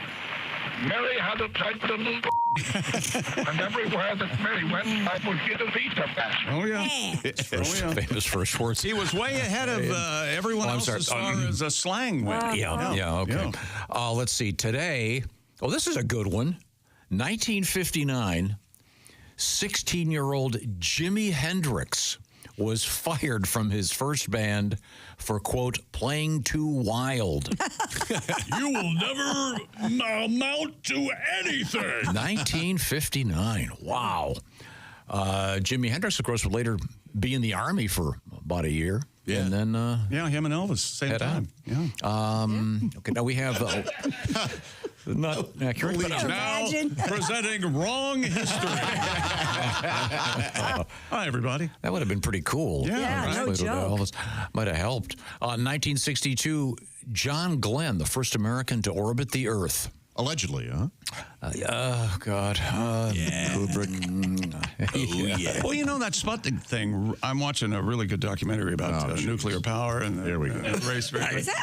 And they really caught us with our pants down on this Sputnik thing. They really did. That was a surprise to most people. Yeah. Eisenhower was beside himself. Well, but Glenn was up there, super brave. Not with Sputnik, though. He was way late. Well, no, Sputnik was an unmanned satellite. It was a pop. Okay. Remember Echo? I don't remember Echo. I remember Ham the Chimp. I remember that. I remember you could sit on the beach with binoculars at a certain time and see the thing fly by. Was that ours? Well, you can see that was now one of with ours. the ISS. I know, but this was like 1950s or whatever it was. Very cool. In any event, that was an important thing on this date. Also, birthdays. Should have left. Yep. Birthdays. A lot of nothing Birthdays. On this date in Champaign Urbana. On this date in 1969, Josh's dad saw his future and said, "Please, vasectomy." Yeah, he did eventually get one. He did. Time now for the Ace Cosby quick joke of the day. Yeah. All right, Ace, go ahead. Here we go. Here's the thing. Nothing like enthusiasm. Ace Cosby, here he is with his joke of the day. Hey, Chick. Yes, Ace. What do you get when you cross a rhino and a dolphin? What do I get when I cross a rhino and a dolphin? I don't know. What do I get, Ace? Horn. That was Ace Cosby's joke of the day. Horn E. Look at Reno laughing like I love a Ace. maniac. I love Ace. Joke of the day brought to you by Sleep Number. Sleep better together. Save 50% on the new Sleep Number limited edition smart bed for a limited time, exclusively at a Sleep Number store. And time. Because rhinos have the big horn, you see. Thanks, Reno. We are in the O'Reilly Auto Parts Studios. This is the Bob and Tom Show.